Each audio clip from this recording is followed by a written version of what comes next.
standing for every right for everyone. I would also like to inform you all that we are live on YouTube. Please check the channel link which is mentioned in the chat box. Ask your parents, friends, and neighbors to join the session. Our staff would also be sharing the link in the chat box for the same. It is rightly said that young people should be at the forefront of global change and innovation. Empowered, they can be the key agents of development and peace. On this note, now I would like to introduce my co-host Neelam, who is a young climate activist belonging to an indigenous community.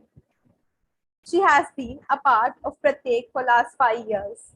She is also a member of local youth parliament called Pratyeksh, a Hindi word for direct, which empowers children to speak directly to the national parliament and at all levels of governance, from village to international sector, because our voice matters. Neelam has also been a part of organizing monthly climate strikes outside India's national parliament in support of Greta Thunberg's Fridays for Future. Thank you so much, Neha, for that introduction. Neha herself is a young girl with passion in her eyes, ambition to touch the skies, and with courage to go an extra mile. Yes, she is our young social activist and a civil service aspirant. She has actively been working in collaboration with various NGOs for the past few years for causes like child rights, healthcare, and environmental conservation. She has been an active volunteer at Pratyek, for coming on ground for COVID relief to participating in campaigns and initiatives such as Pratyek Children's Parliament, Summer of C19, and Art for Advocacy. Neha has left no stone unturned to contribute to society.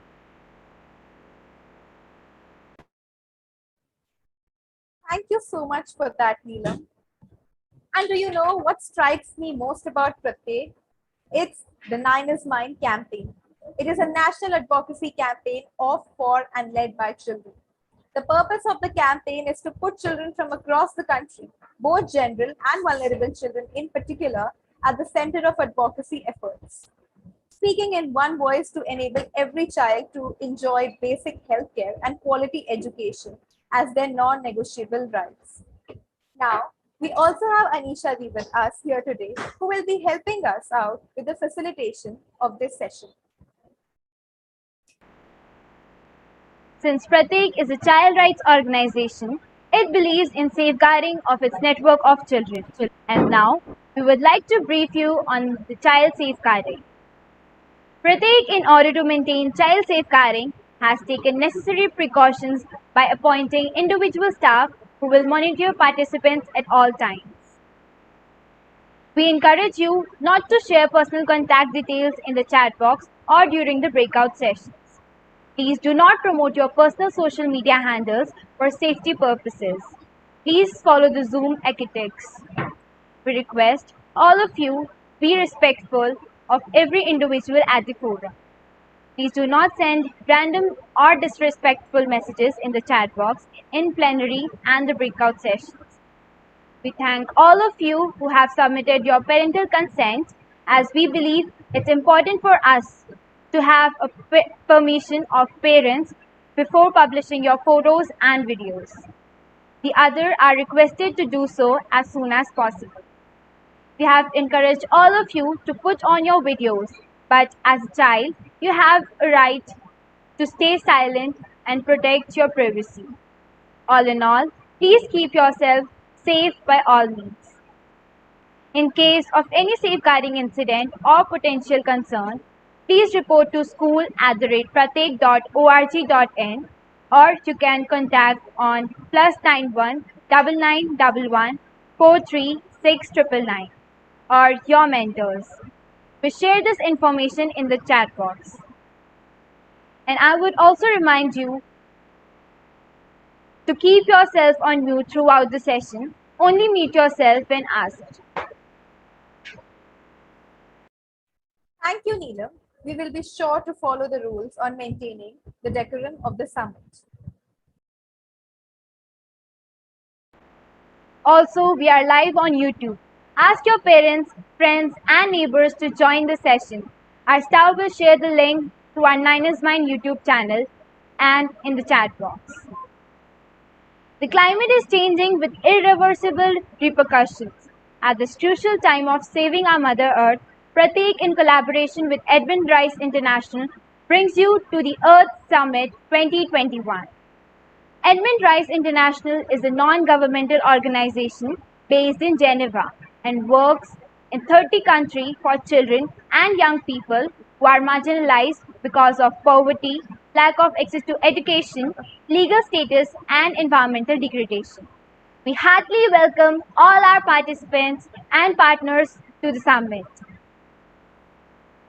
In case you are wondering why we named our summit as Earth Summit with ER highlighted, the ER in Earth Summit denotes Earth rights, and it also represents Edmund Rice, our patron and renowned social activist. Pratyek is the presence of Edmund Rice International in India, and E for us signifies Edmund, education, empathy, empowerment, ethics for every right, for the earth, for every child, and for everyone. The Earth Summit doesn't end here. Our way forward for the summit is to invite you to join these delegates and child attendees to complete the task by engaging in 99 days challenge, which will be shared by our Earth coordinator in a while. So, as you all know that the summit has been stretched out over a course of 3 days, where we certainly aim to represent youth's voice from over 193 countries to discuss their concerns on environmental problems. Day 1 was filled with enriching interaction with our panelists who had joined us from different parts of the world to share their insights and deepen our understanding on the climate change issues. Followed by Day 2, where children had a devoted deliberation on the problem issues of their allocated countries, solutions, suggestions on Earth rights, and their commitment to individual action for combating climate change.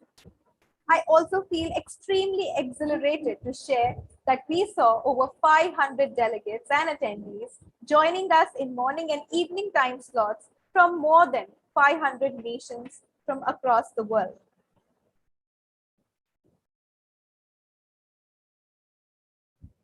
Before we move ahead, I would like to welcome all our eminent guests with us today.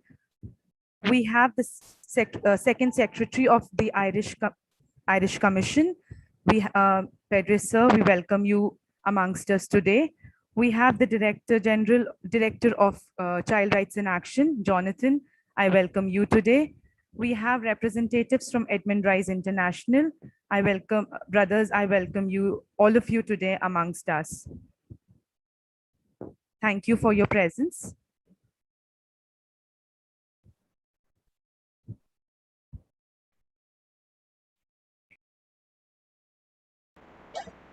Neha, do you know what's coming up next? Yes, now it's time to have a short recap of past 2 days which have been so thrilling and fruitful.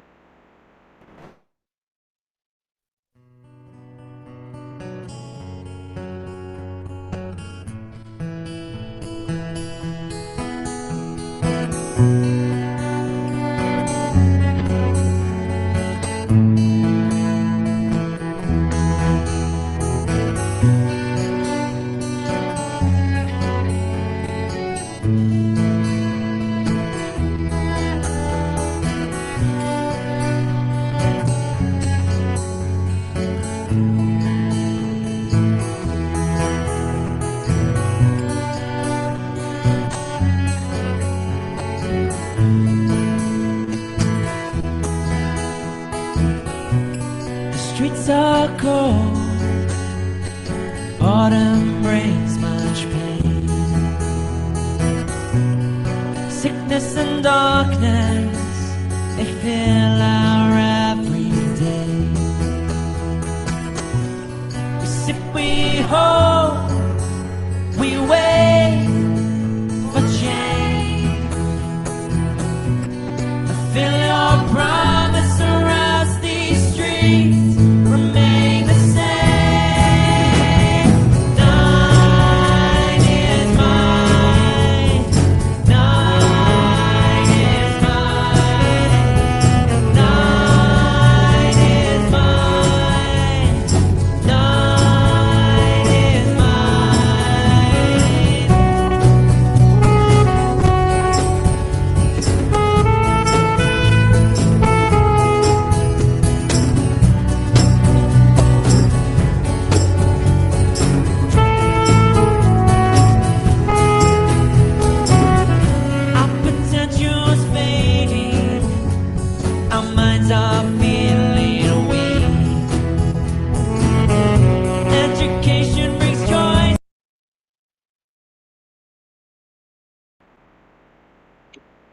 Finally, it's time to culminate the intense discussion conducted over the past 2 days, which will lead to the creation of a collaborative list of recommended solutions and be submitted to the COP26 scheduled in November this year. Also, I would like to inform all our participants that we have translation available in Hindi and in sign language. For those participants who would like Hindi interpretation, please click the interpretation button below and choose the Hindi option. For those participants that require sign interpretation, pin Ms. Erin's video.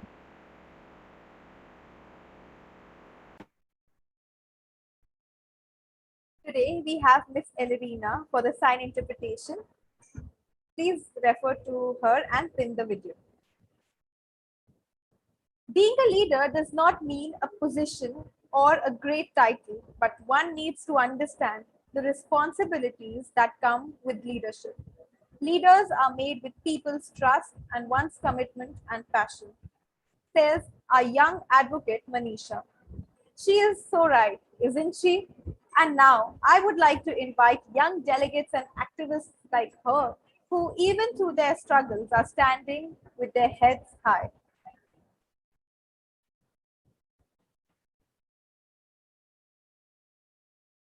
And now I would like to invite Santiago from Chile.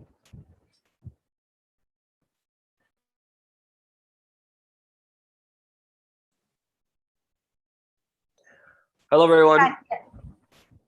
Before anything else, I just wanted to thank all the people who have made this Earth Summit possible.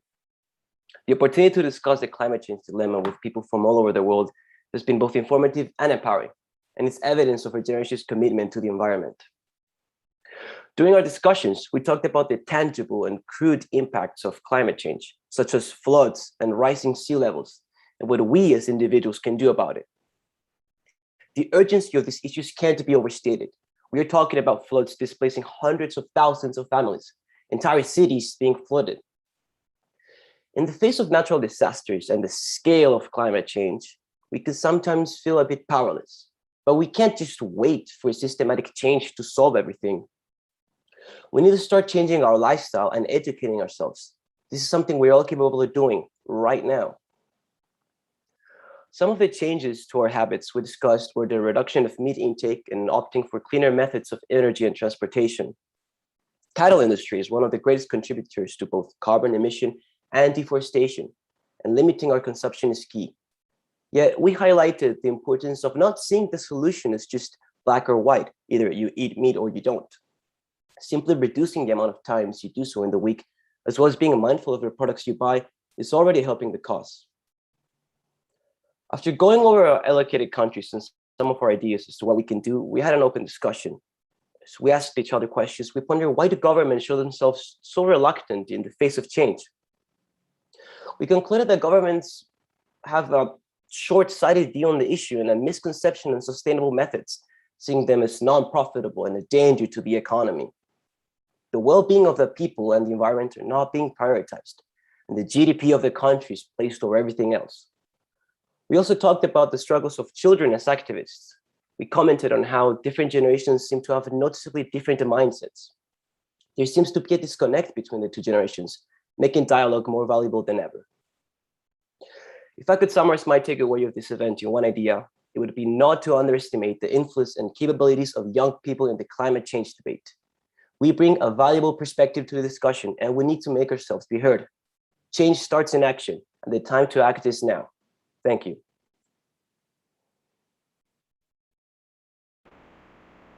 Thank you, Santiago.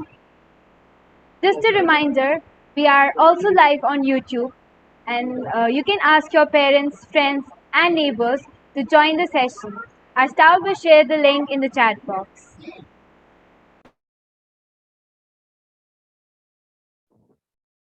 Before we move ahead, I request all our presenters today, we're sending you a request to join as panelists.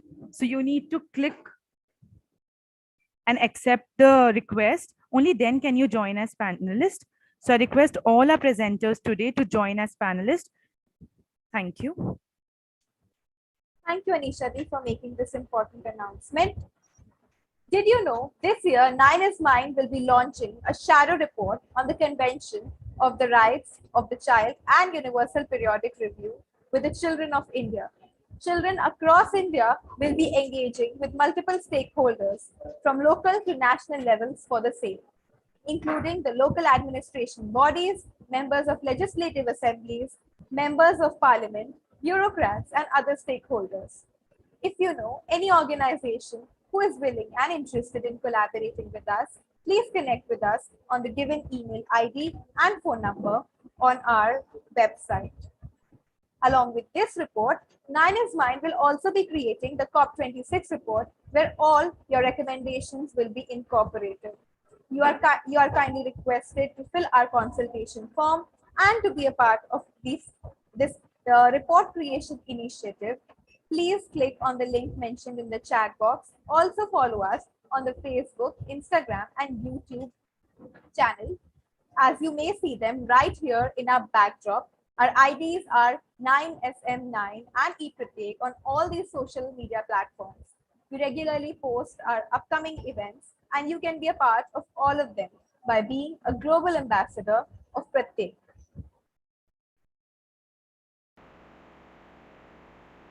And now I would like to invite Kevin Anand from Australia.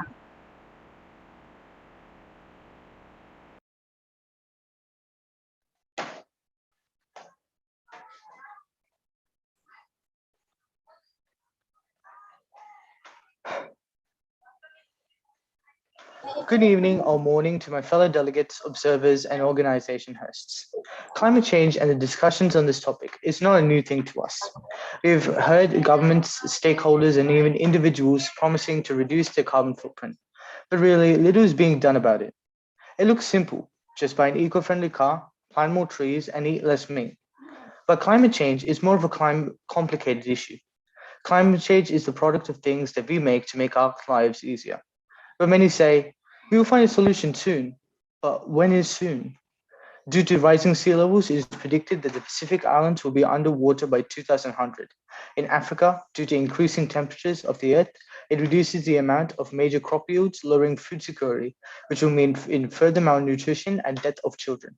Due to increased amounts of droughts, Australia will be facing more devastating bushfires, which will destroy the only source of income for rural communities and will leave many of the native animals without a habitat. Flooding will become more and more common in many parts of Europe, destroying homes and infrastructure, meaning that the government have to pay for huge repairs. We face a very bleak future unless we take some serious action. Many of the suggestions were planting trees, education on what climate change is, and clean water. All of these kind of suggestions are what we can do as individuals. But even if one of us went full eco-friendly, we could only be able to reduce 1 second of CO2 emissions. Governments and stakeholders place the responsibility on us and then go on to pollute more than us.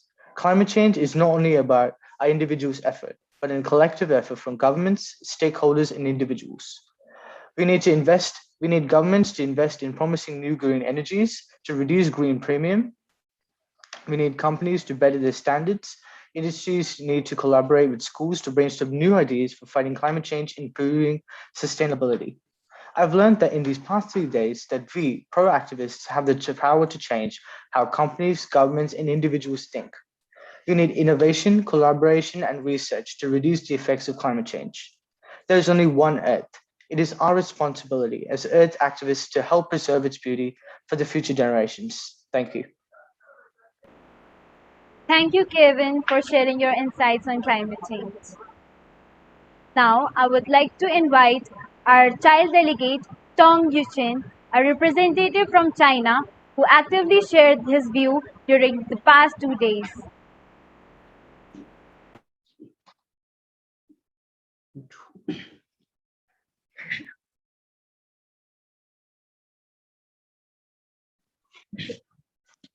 Hello, everyone.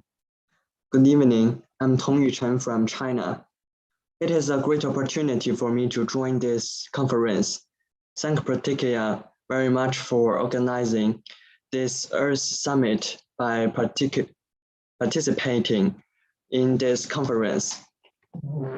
Children can think about the issue of climate change to share the views of children in different countries and to provide suggestions for how to address this problem.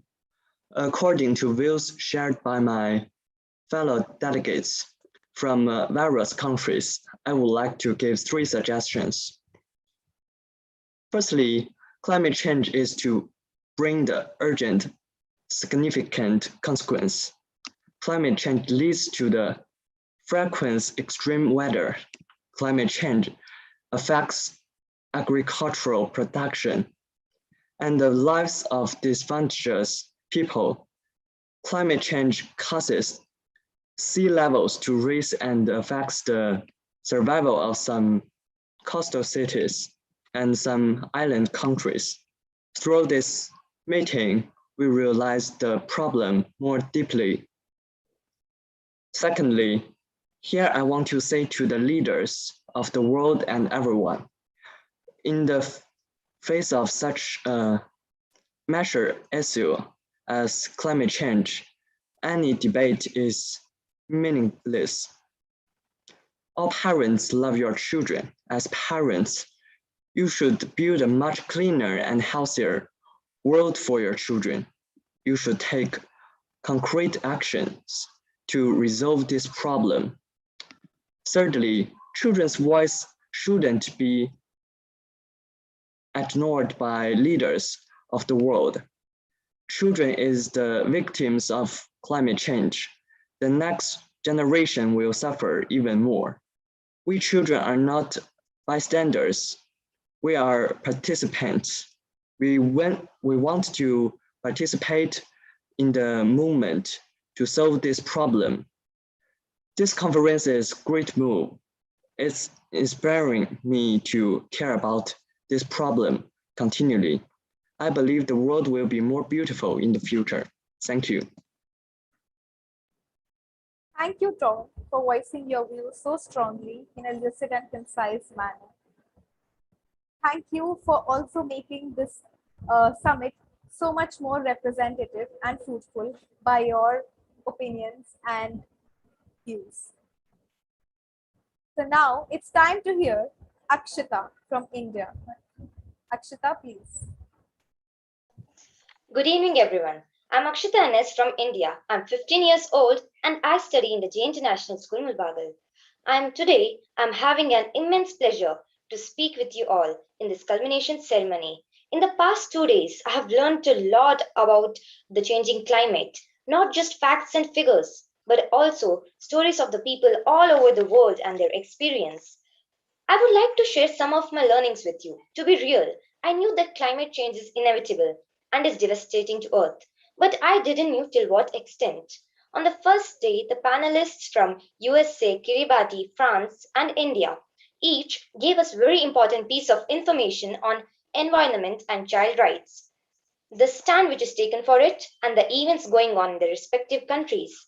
After, in the discussion session, we talked about the unpredictability of the climate and how small island countries are on the verge of extinction due to global warming and the rising sea levels, and how kids from those countries may face the lack of their own nationality in the coming future. We also had a talk about how the vulnerable communities are facing the direct effects of climate change, even though they're not the one causing it. The next day, I was introduced the specific problem from each country from our student delegates. I would like to thank our student delegates who did a lot of research and voiced out their opinions, along with a strong commitment to spread awareness on child rights and climate change. After that, we had a small discussion on how malnutrition is directly related to climate change, opting a better lifestyle with minimal needs, like the policy Live and Let Live for all the organisms on Earth. We spoke about how schools are talking on the sensitive issue just as a debate and not as a practice. The most important learning was that empathy is missing in humanity. And that's why we all are strangled in our own problems and are not able to come together for a better cause. People say if ignorance is a bliss, then why do we seek knowledge? In that case, this Earth Summit has given us enough knowledge to defend our rights and protect our Mother Earth. Once again, thank you, Pratyek 9 is Mine, for providing me the opportunity to be an Earth Pro activist and giving me the opportunity to express myself. And also, I would like to thank the organizers of the program who were so friendly that speaking in front of everyone was not a fear anymore. Thank you, everyone. Thank you so much, Akshata. It was truly a pleasure having you as a delegate with us. And now, introducing Trisha Vernaker from Mumbai, India. She is the president of the Rotary Interact Club of her school and sub-head of Ecotopia, a student-run organization of environmental change makers. Being a passionate musician, artist, and elocutionist, she strives to use her talents as an instrument of change in the world. We welcome you, Trisha, to the event. From the citizens of the 22nd century. The world today is barren and bare. You all wrote on earth's walls, beware. But did you all even dare to calm her flare? Are you all that selfish? Or did you all just not care? That your daughters and sons would be filled with despair at the luscious world that was once to be today. Her beauty has hit rock bottom. Well, at least there is one. One would think that your greed had eroded the skies. But no, y'all were kind enough to leave us land. No water, crops, greenery, or other pleasures of life. Just land. I thought the barbarians died centuries ago. But I guess I was wrong. Barbaric people lived until quite recently. 100 years ago, to be exact. The way your generation acted was outrageous. And the part that hardens my heart the most is that many of you aren't even facing the consequences. Do you want to know why I am lucky? It's because I am fortunate to be in the lakhs that are alive worldwide today. Luck in your era may have been a life of gold. But today, it's simply a clean breath that fills your body and pumps your heart. We have realized the consequences of your actions. But have you? Thank you.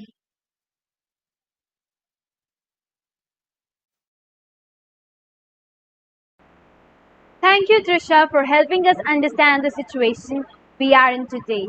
To your point. Before we move ahead, I would like to welcome our extreme guest today, the UN Resident Coordinator for India, Ms. Deirdre Boyd. Welcome, ma'am, amidst us today. We are grateful to have you with us, and I believe the kids, our delegates from across the world, will be inspired with your talks to them. Thank you, ma'am, for being with us this evening. Thank you so much, ma'am. It is a true honor. And seeing so much energy and passion amongst children, we introduce you to the Just Right Kids Award, which is back this year. Children from across the world have now begun standing for their rights and for those of their peers, especially the lost, the last, and the unheard. The Just Right Kids Award recognizes the voices and efforts of children in India and honors children who are proactively working on climate change, inclusion, the UN Global Goals, and which are also called Sustainable Development Goals, and child rights, with a special emphasis on the most vulnerable children. The awardees will be awarded with a cash prize against a proposal and plan to further the cause of child and earth rights. These are our winners of the last year. This award at present is only for Indian participants. However, we hope that it will turn into a Nobel Peace Prize for children, celebrated worldwide. Our team will be sharing the registration form right in the chat box. Now, I would like to invite the delegates who would like to share with us their experiences in the breakout rooms. Firstly, we welcome Aruja from India. Aruja, please unmute yourself and share your experience.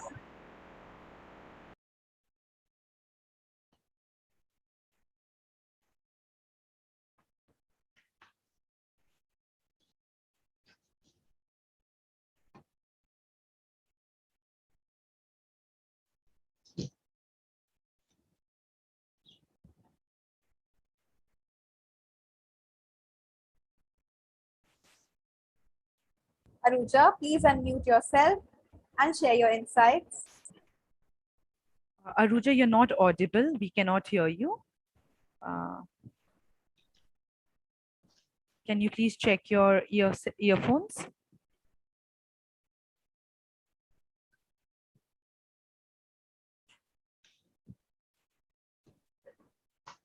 Aruja, please unmute yourself.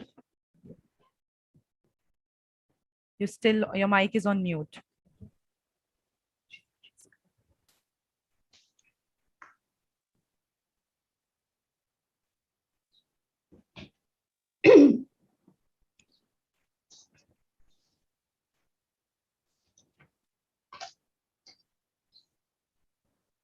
Until Aruja is here with us, I would request Zidane from India to share his learnings.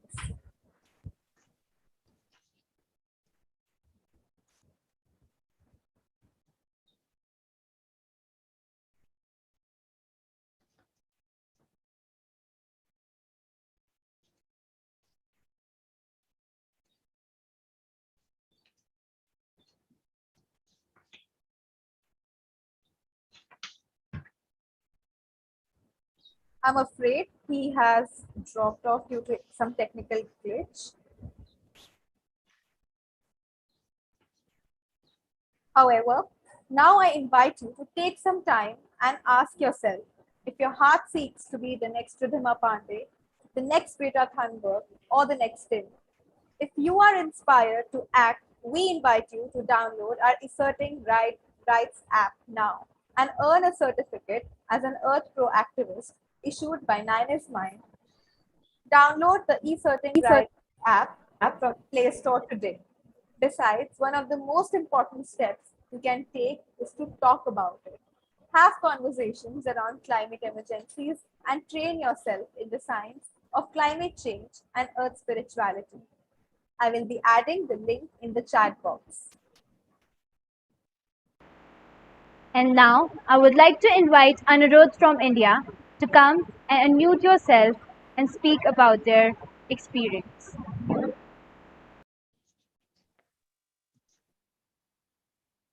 Well, so thank you for having me in this summit. It was a lovely experience. I'd like to say in the panel and the discussion group, I've learned quite a lot of how children can participate and improve the climate. Children can do a lot of things that the adults cannot do. Children are more innovative and yet they are not listened to. We can just start by taking smaller steps and helping the climate on our smaller levels. I also got to know that children are the main and the foremost part of climate activists, as we are to inherit this planet from our ancestors, and we are going to live in an isolated planet if we are not able to do anything. I've also been able to learn that there has been a lot of problems caused by colonialism and capitalism that is directly responsible to more wants and more needs. We can reduce our wants and needs to save the planet and save tomorrow. Thank you. Thank you, Anirudh. That was indeed energizing. And next, I would like to invite Trisha from Bahrain.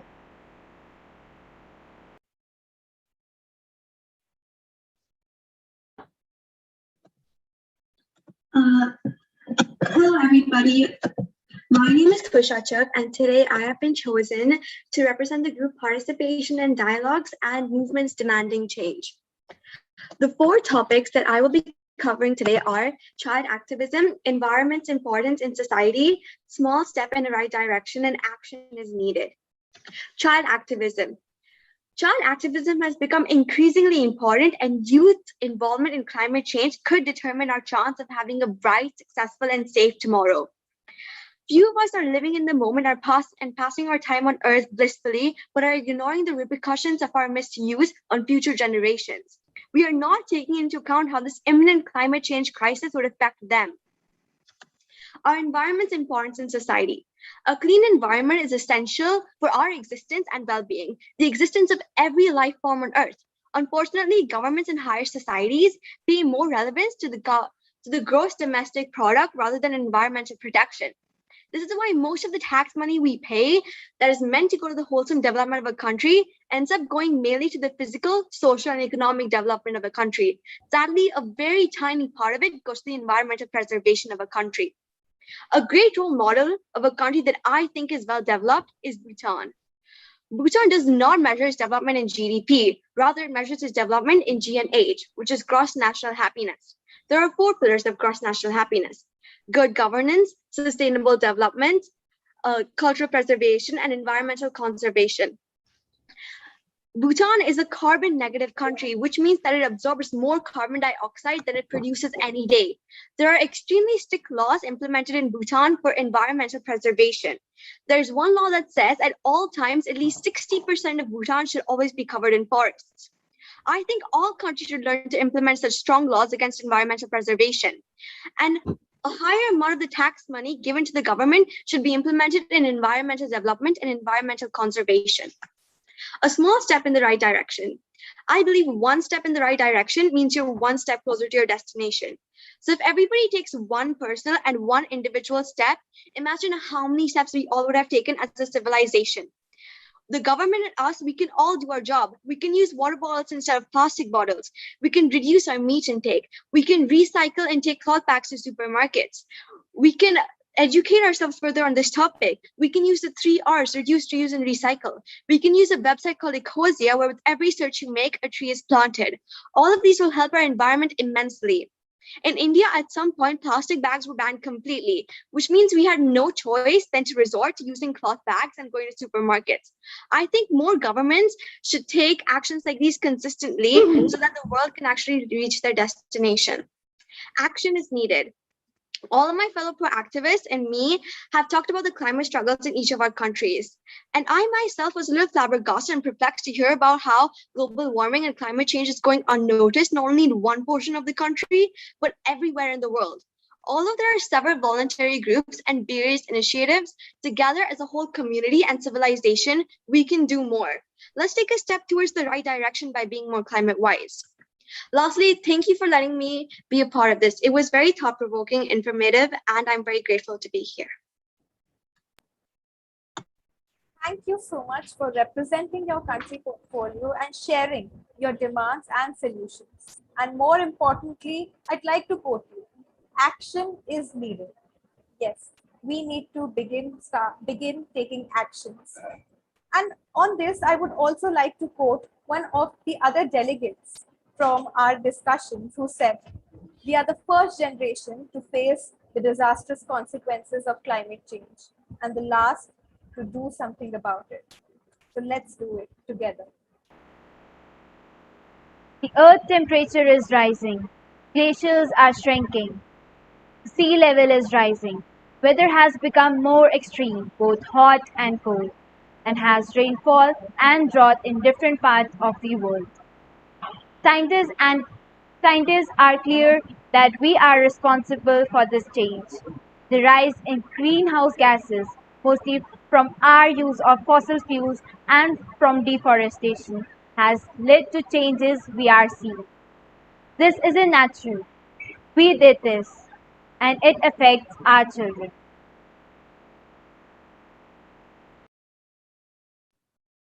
So now we present to you "The Earth is Dying," a song by children which was showcased in our virtual program Jagat at Pratyek Niner's Mind, where we connected with children from various schools from across the nation with a motive to give wings to these budding artists. We help these young advocates to compose and spread awareness. I will share the link in the chat box. Please go to our YouTube page, like, share, and subscribe to our channel for more such content.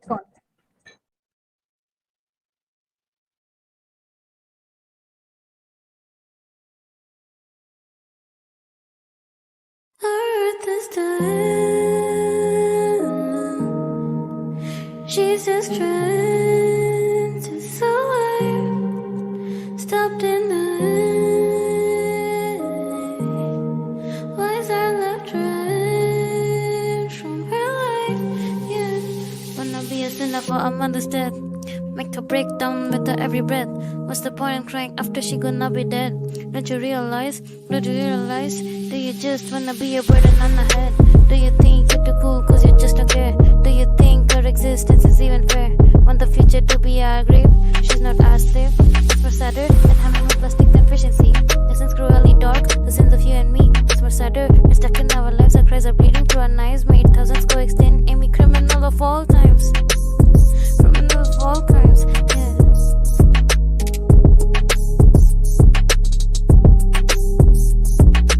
था एक समय जब थी शुद्ध हवा, पेड़ पौधे सुकून से लहराते थे यहाँ। आकाश में पंछी उड़ते थे सब साथ मिलकर, न रखते थे धुएं के बादल सूरज चाचू को ढककर। धरती पर अब हो रहा बहुत ज्यादा क्लाइमेटिक चेंज, एनवायरमेंट का डिस्ट्रक्शन अब जा रहा है आउट ऑफ रेंज।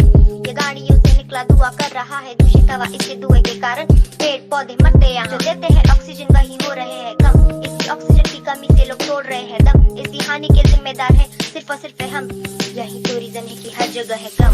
बहने वाली नदियाँ सूखी है पड़ी, फिर भी चुपचाप कुछ न करे पब्लिक है खड़ी। पवित्र नदी को कर दिया है हमने अपवित्र, हमारे कुकर्मों ने बदला निसर्ग का चित्र। बचाओ प्रकृति को इस हो रहे विनाश से, जितने पेड़ काटे हैं उससे ज्यादा लगाओ आज से। चलो पानी बचाकर भविष्य हम बचाए, इस धरती माँ को पहले जैसा सुंदर All I'm asking you is to speak up. Speak for the better and speak for the lesser. All the GST, CFC, CO2. All you're doing is destroying our road too. You're changing the weather hot or cold like a heater. So speak up for change and speak up for the better. Today's happiness may cost tomorrow's nice. So stop now and lessen the future's price. Climate change is really bad, see the future's really sad. Calamities that we've had was a fun, that's why they keep on protesting, detesting, relaxing, so the next generation will keep on suffering. Wake up everyone, the climate's changing. As we see the up and the sea is expanding. A few years from now, coastal cities will be drowned, animals going extinct. How does that sound, huh? Not good, I agree. We're destroying this planet. We need to limit pollution or even ban it. We need to start acting before it's too late. It's all up to us, we control the earth's fate. All I see is people going about their lives. Wake up everyone, our planet's crying. So now I have to ask you, how do you feel? What do we do to make this seem real? Cause it seems to me that nobody understands the scale of this problem, the destruction of this land. Our government is caring only about the capital, clearing forests in the name of development. Enough is enough, we need to stop now. Even though we know the solution, we're ignoring it like wow. Stop burning fossil fuels, use cleaner energy. We've been breaking CO2 records in this century. If you want a healthy life for your kids and don't want them to have to pay for what you did, start today, make some changes and act wiser. Let this be a gift to Mother Earth. Let's embrace it. Through a million storms, we will never grow, we will never fall. Save Mother Earth from our own demons' curse. We will heal your scars, Mother won't let you go. We'll survive, won't let your heaven die, won't let you fade away, won't let you break down.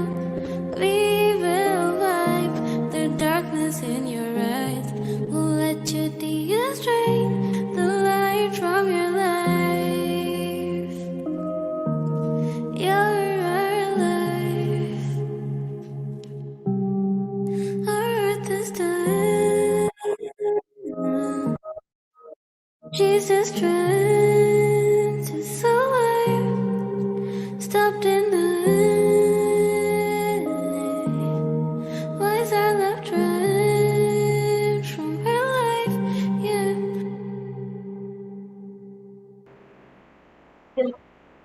Wow, what a wonderful video. Neha, ain't our children so talented?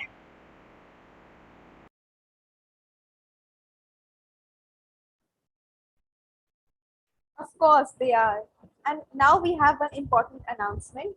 Anisha Ji, please go ahead. I request all the panelists, all the people on panel here to put on their videos. Only if you are comfortable putting on your videos, I request all the panelists to put on the videos. Also, the people who are still attendees, we will be promoting you to the panel.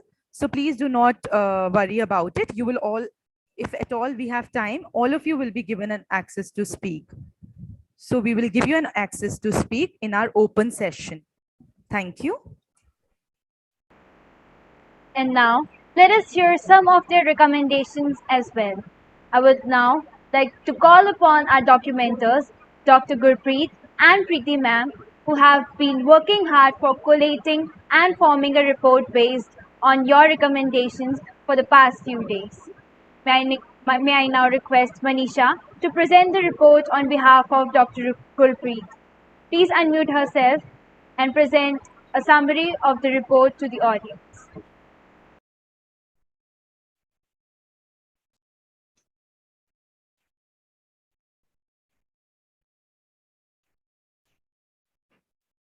Thank you, Neelam, for giving me this opportunity. I am Manisha, and I am to a child rights advocate. Today, I am delighted to share share all your suggestions, which are put together by our expert, Dr. Gurpreet ma'am.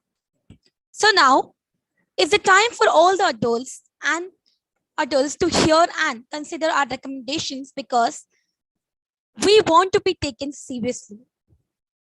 Do not discourage us when we come out to street and clean our cities because to us our neighborhood matters. We demand to have a healthier food lifestyle because many countries like Thailand adds 8% to the greenhouse emission by producing 17 million tons through food waste. Do you know that we are the first generation to feel the effect of climate change and the last generation to do something about it? We want environmental rights to that we want environmental rights so that adults do not take us for granted and they are held accountable for their decisions which affect us. We as children are willing to walk the talk. Are the adults ready to do the same? Now I will share the recommendation made by all of us together during these 2 days of brainstorming and in-depth discussion with experts from across the world. This is my personal favorite. Use of public transportation and bicycle, which will enable better health for adults and our environment. Secondly, we can make environmental education more relevant. We don't just want to learn facts and figures. Furthermore, we appeal to everyone to take decisive action to promote conscious consumption and promote veganism. To make strict laws in every country and most importantly, make laws to save trees. I would now will share the learnings we had during these sessions. First, add another hour to the 3 hours refuse to use products that harm the environment. Second, study the legal system of your country, get inspired and participate in campaigns and movements. Third, use your power as consumer. Ask for climate responsible policies. Fourth, you have the power to change the world. Believe in yourself. Fifth, start small. Start with your own home and your community first. Sixth, children in developed country have a bigger responsibilities as adults are in denial. Blah, blah, blah. This was Greta Thunberg told the world leaders and the adults who are constantly talking rather than taking action upon the situation. We are the global citizen. Want to see the change and help our Mother Earth. Let us make this world, a better place together. Thank you. Thank you, Manisha. That was wonderful. It really captures our situation and how our actions are only way forward. I would also like to thank Dr. Gurpreet and Preeti ma'am, our team member from Pratik, who was tirelessly working along to help and make this report. And now I would like to invite some more delegates who would like to share with us their experiences in the breakout rooms, which were divided on various themes. Firstly, we welcome Unique from Mozambique. You can now unmute yourself and share your experience.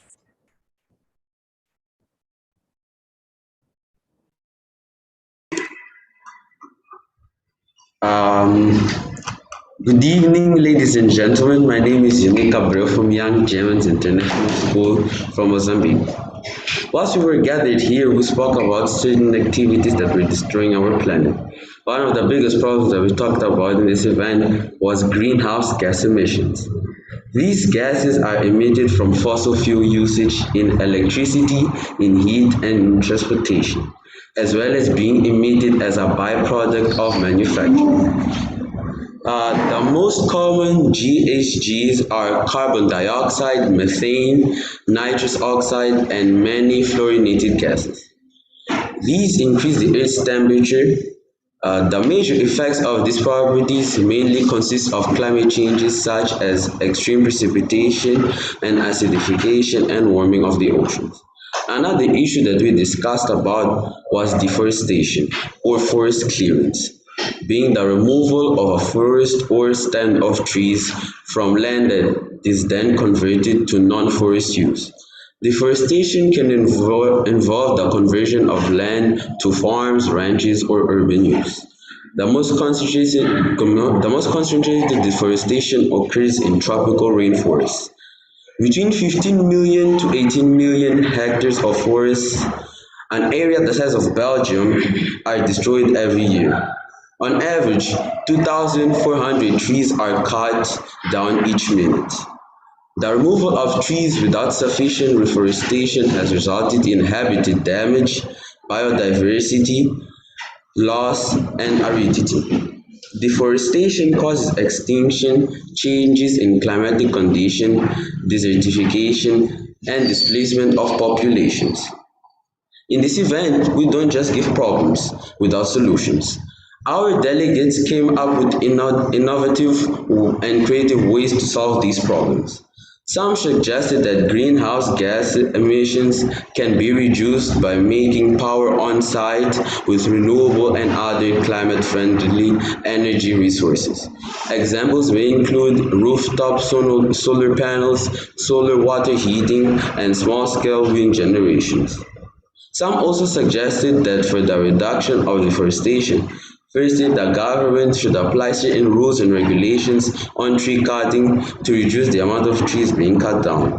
And secondly, we as individuals should try to reduce the consumption of tree-based products such as paper, wooden tools, and wooden furniture, and other things along this board. In one of my break room sessions, one of the delegates informed me about the climate changes that were happening in Australia. She said that Australia has been experiencing heavy rain that is resulting in flash flooding. This has most likely resulted in some casualties, and it is crucial that we do not only preach about climate change but also act on it. The sooner we act on it, the better. Our future depends on it. By ensuring that our children have access to clean water, to clean air, and an overall healthy environment, we make sure that they can lead happy and healthy lives. And this in turn will secure the future of our planet. That is all. I would like to thank the organizers of the Earth Summit for being such wonderful hosts for me and my school. I would also like to thank the moderators for making sure that the event goes as planned, and a very big thank you to all the delegates from around the world who shared their views on environmental issues of our Earth and gave us solutions that could possibly save lives. Thank you. Thank you, Unique, for sharing the hard-hitting facts along with innovative solutions and representing the voices of all the delegates. And now I would like to invite Zidane from India to come and unmute yourself and share your experience.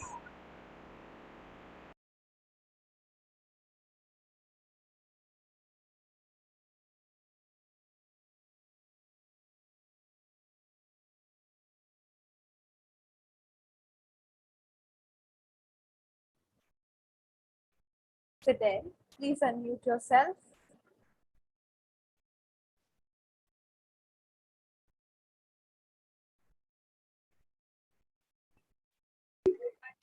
Hello, sorry for the technical difficulties I'm having. My Wi-Fi had been cut. Just a Just one second.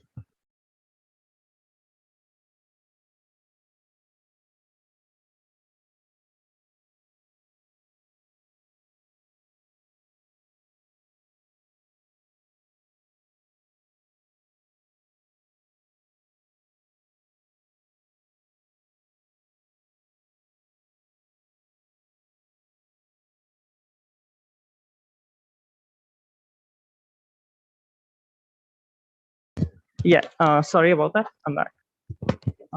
First of all, good evening, everyone. Thank you for letting me present myself in front of all of you. It's truly a great honor and a privilege to be amongst you. These last 2 days have been very convenient and extremely packed with knowledge and information about the situation. In the sessions, we learned about the impact of climate change on the various different countries which had been allotted to us. Several situations came forth on how climate change would affect us and our generations to come. We discussed how millions of people would be displaced due to rising sea levels. Most of Bangladesh's coastline would be submerged. Several islands in the Caribbean would also be submerged, displacing millions of people. The rise in temperature would also lead to changing weather patterns, which would lead to droughts, famines, affecting poor agro-based countries. The theme and point that was brought forward was clear as daylight that climate change would directly affect the future generations by an enormous proportion, endangering not only the lives of humans, but our entire ecosystem. Changing weather patterns would directly destroy habitats, ecosystems that would lead to the extinction of over 30,000 different animal species. We also discussed how consumption of meat was absolutely devastating to the planet. Around 40% of the entire Earth's surface is bred for cattle rearing and animal husbandry. Imagine how many trees had been cut down for this. To give you a hint, it's the total area of the landmasses of North America as well as South America combined. Emissions by animal-based products is so much that it nearly equals the emissions of all the air traffic in the world. It's impossible to phase out meat from our lives, but just reducing it into small proportions would affect an individual's carbon footprint by an amazing proportion. Several solutions were also brought by how to tackle the situation in hand. The most common one was planting trees. Planting trees is obviously by far the best as well as the most effective way that we could all do at a local level. As trees take in carbon dioxide, as trees would take out carbon dioxide from the atmosphere, which is currently the main gas causing climate change. Another point that was brought forward was the funding of research and development towards renewable sources of energy, as well as machines that pull out carbon dioxide from the atmosphere. If in the coming future, if humans are just able to reduce their carbon footprint, it won't stop the situation in hand. We must also try to develop machines that would pull out carbon dioxide from the atmosphere, as it won't slow it down, but it might also just reverse the change. People should also not strive for a wealthier lifestyle, because people living in richer countries have a much higher carbon footprint than other ones. We should all start favoring our climate, our planet, over our own humanly pleasures, as we are the future generation and we are responsible for the protection of our planet. It's time we took action, and the action should be taken right now. There is no later. Thank you. President, we are so glad that you were able to gather so much information in the summit and share with all of us in this grand culmination. Thank you again. And now I would like to invite Phoebe from Australia to come and share her experience with us.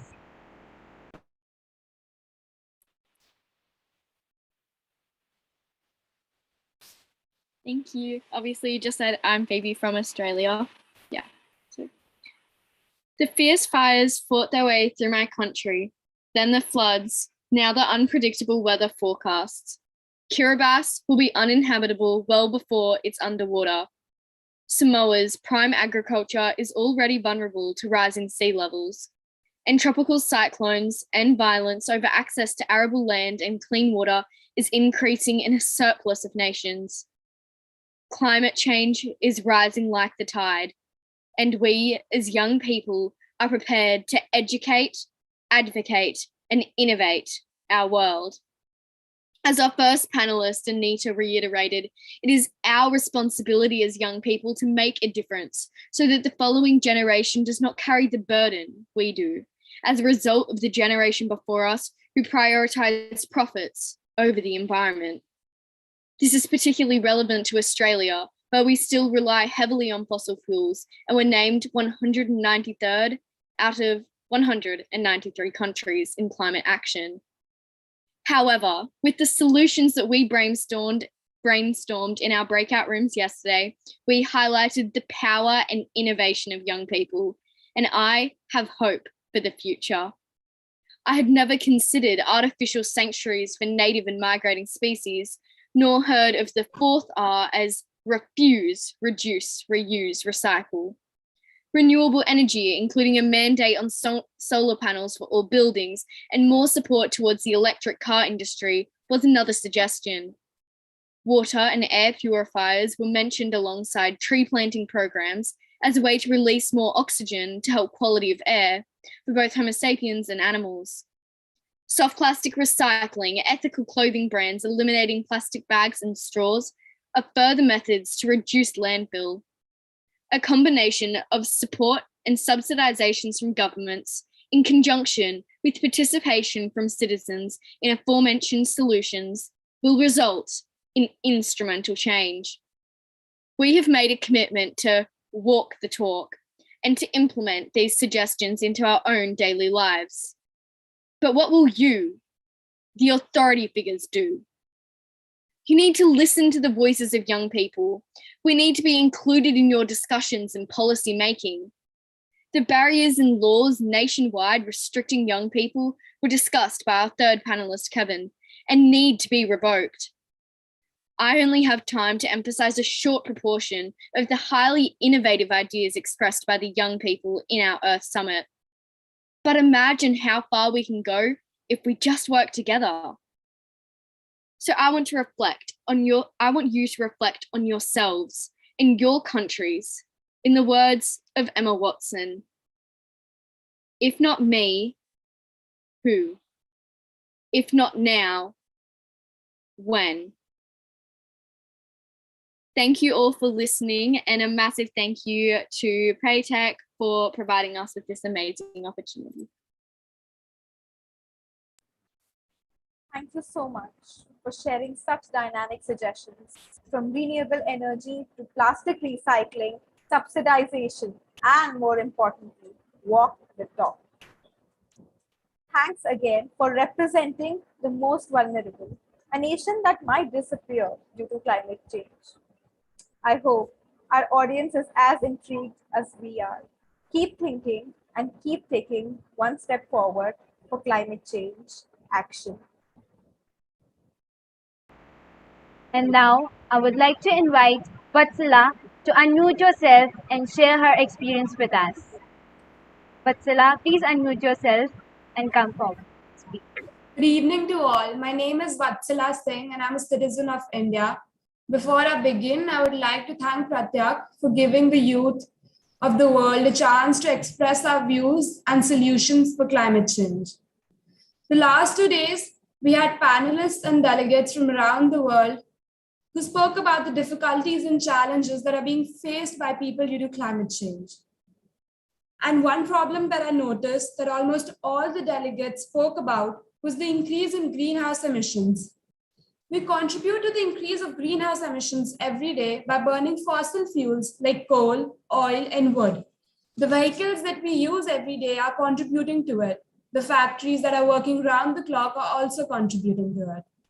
And now, since there's an increase in the greenhouse emissions, there is an immense increase in temperature. This increase in temperature further contributes to frequent and intense droughts, storms, and heat waves. The vulnerable communities are affected in the worst manner due to these droughts, storms, and heat waves. More than 5 billion people die over an average each year across the world due to extreme temperatures. This increase in temperature is also making glaciers melt, and because glaciers are melting, there's a constant rise in the sea level. And this constant rise in sea level is posing a threat to the coastal areas of India, Sierra Leone, and many others. Oceans are also warming up due to the heat. And all these climate changes have the power to directly harm humans and animals, destroy the places they live, and wreak havoc on people's livelihood and communities. So we must work on reducing our carbon footprint by reducing energy use and switching to renewable energy. On the first day of our summit, Ms. Annalisa, one of the panelists, said that we are the first generation to experience the changes of climate and will be the last to do something about it. We must keep these lines in mind every day and take the steps that are necessary to have better climate conditions. Thank you. Thank you, Vatsala. Thank you so much for representing the voice of developing countries and sharing the insights you've learned from our esteemed panelists.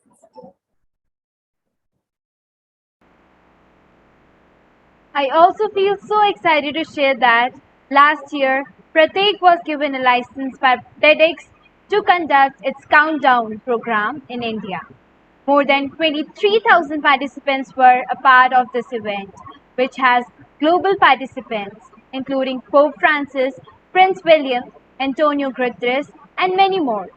This year, Prateek, on 10th of December, will come out with its second countdown program. To be part of the event, keep your eyes peeled on our social handles. I will share the link on the chat box. Thank you, Neelam, for sharing that wonderful news. And with this, moving forward, I would like to invite Rishika from Canada. Hi everyone, I'm Rishika Jain, and today I will be talking about how businesses affect climate change. I want you all to think about the various ways companies and businesses add to the greenhouse gases. It's a long list, but here's a glimpse of it. Heating and air conditioning in offices pump greenhouse gas emissions and use a vast amount of energy. And this equipment isn't used 24/7. Huge amount of paper is consumed. More and more buildings are coming up, and most of them are not built from renewable resources. New equipment is added to keep up with the competitions, and the old equipment, which is perfectly efficient, is disposed of. And that's not the end of it. Rush hour traffic jams are usually caused because of the employees trying to get to their workplace. So how do we combat it? How do we limit this damage? I think you all know the answer. It's not quantum physics. The answers are simple if believed in and executed properly. First off, new companies should rent suitable buildings rather than building more empires. This land can be saved to grow trees. Next up, companies and businesses should create an overview and have a rough idea of their greenhouse gas emission and what causes them the most. This will help them take the necessary steps and reduce the emission. Adobe, for example, has set a goal to run on 100% renewable energy by 2035. It's expanding its global headquarters in San Jose, and the new building will be all electric, meaning it can be powered by clean, renewable energy. Since companies consume such a huge amount of energy, solar panels should be installed on the roofs so that they can produce their own energy. Trees should be planted to make up for the paper consumption, and recycled products should be used. To reduce and mitigate the amount of traffic jams caused due to working hours, use of electric cars should be encouraged. For people who live far from their workplace, work from home should be encouraged. And this brings me to my last point, the most important point. Businesses should produce sustainable products. They should buy the raw materials from trustworthy and environment-friendly retailers and produce stuff that will last. Sustainability is the future. I repeat, sustainability is the future. Changing business standards will ensure a better environment, and from what I have learned in the past 2 days, our activities need serious changing. Adults are tired of problems, so it's up to us to find the answers. Thank you.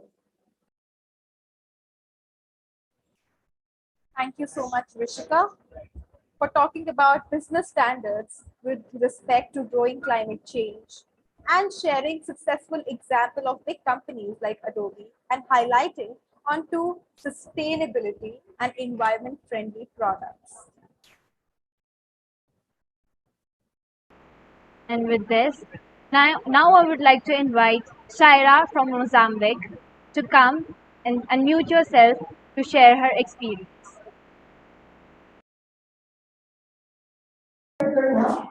Good day, everyone. I am Shaira Moti, studying in class 7, Young Germans International School, Mozambique.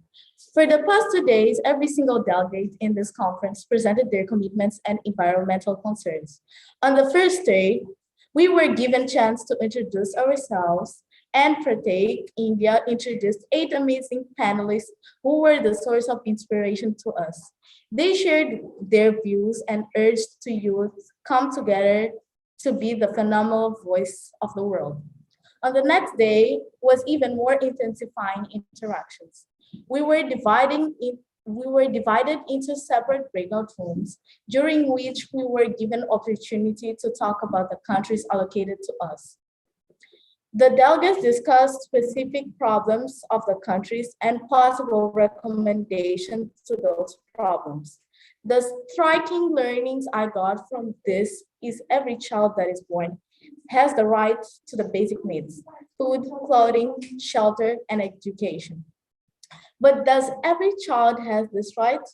It is a serious question, and we demand an immediate answer. Why our brothers and sisters all over the world are starving to death?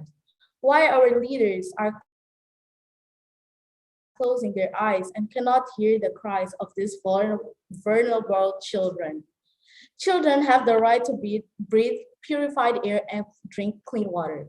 We can make a change by going greener day by day, which means plant more trees, eat more vegetables, conserve all kinds of energy, invest rightly, and make your choice heard by those in power. I would like to express my warmest gratitude to Pratik India for creating an amazing platform for the world youth, to the present opinion, and to be the voice of the universe. This conference has brought 360 degrees change in me. I am looking forward to be a part of this mission till we achieve our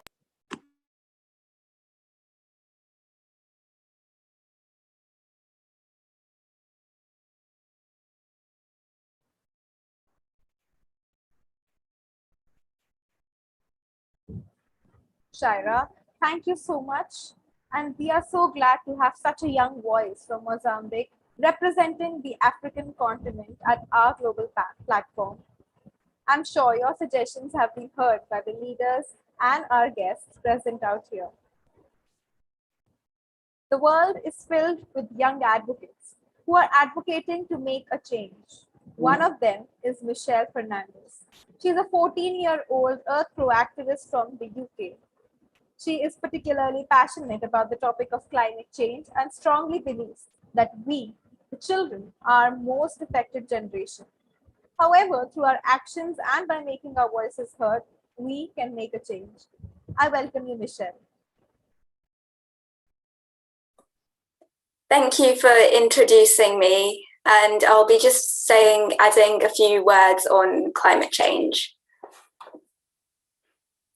It's important, it's true, it's happening, and it's an impending disaster, quotes broadcaster Dave Attenborough on the emergency of climate change. Hi, I'm environmental activist Michelle Fernandez, and today I'll be talking about the imbalance in our environment.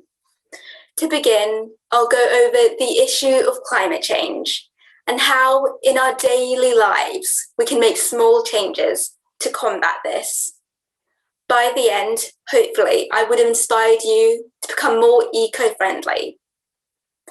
By definition, climate change is the long-term change in our planet's weather patterns. It's caused when the atmosphere traps heat with a blanket of greenhouse gases and reflects it back to Earth. Naturally occurring, these gases warm the planet. However, man-made excess can have devastating effects on our environment.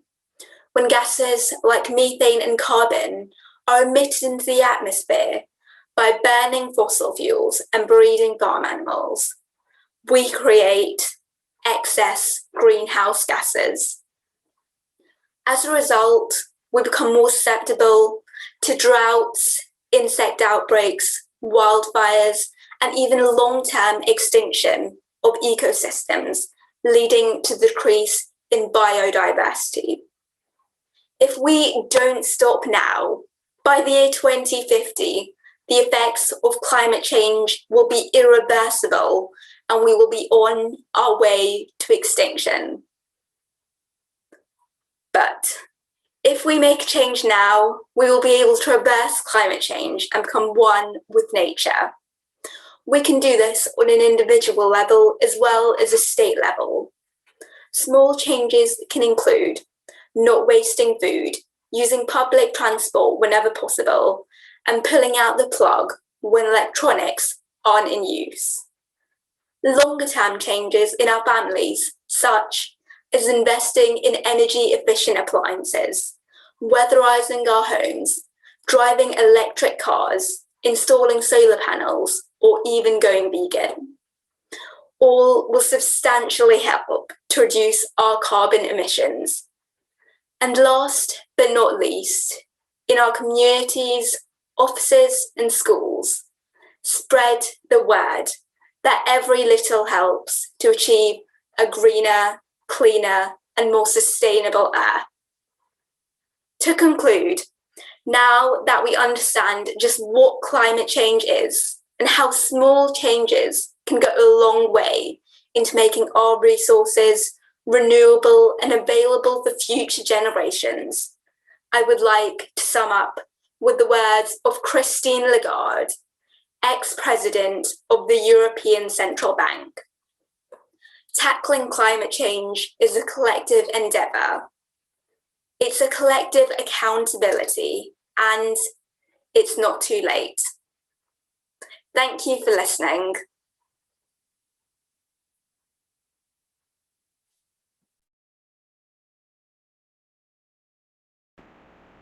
Thank you, Michelle, for explaining us what is meant by climate change and how small changes made by each of us can collectively make a big difference towards making our world more sustainable.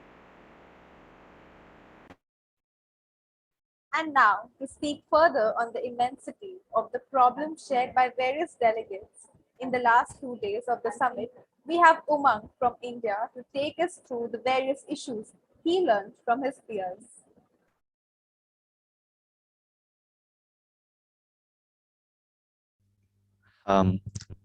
Yes, thank you. 1 second. Yes. Hello, my name is Umang Chauhan, and I will talk about the problems associated with climate change and the urgent need for action. Next slide, please. On day one, I was in the breakout room with the theme Impact of Climate Change upon Vulnerable Groups and Communities. We spoke of various communities living on small islands and coastal regions who are at risk of getting submerged in the water due to rising sea levels. These communities/regions are mostly from the global south. Our panelists hail from Kiribati, spoke about their experiences and those of in Southeast Asian countries and people living near shores of the Indian and Pacific Ocean. Waste in landfills gets released in Southeast Asian countries, and the plastic waste releases toxic chemicals, which can cause health problems for those living near the shores. Moreover, in the Indian agriculture sector, crop failure is a huge concern. Due to increased temperature and humidity over the last 10-20 years in India, moisture is drawn from the soil, and there is also an increase in disease vectors. Research proves that climate change affects the development of crops. This leads to diseases prevalent in the crops, which can cause health problems for those who consume them. This is also a major reason for food insecurity in many developing countries, such as India. The third major problem identified was the future of small and vulnerable communities, which is at risk.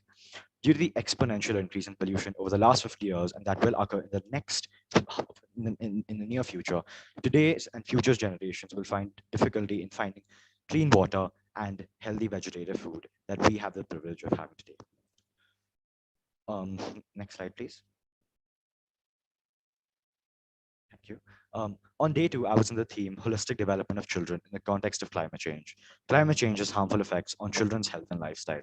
Children are more vulnerable to vector-borne diseases than adults, and there's been a 20% spike in asthma rates since 2007. Crop failure affects children's health. As discussed before, crop failure is an effect of climate change. It is caused by unsuitable conditions which affect the survival and nutrition of children in West African countries and countries in the Indian subcontinent. In our group, the representatives of Somalia shared about how climate change causes conflict and displacement, leading to poverty, malnutrition, and a weak government structure, which affects the education, health, and future aspirations that children may have. Representatives of many African countries claim that they have stress on water resources facing strain from overexploitation and degradation. The effects of droughts forces children to limit water consumption to save for the next day.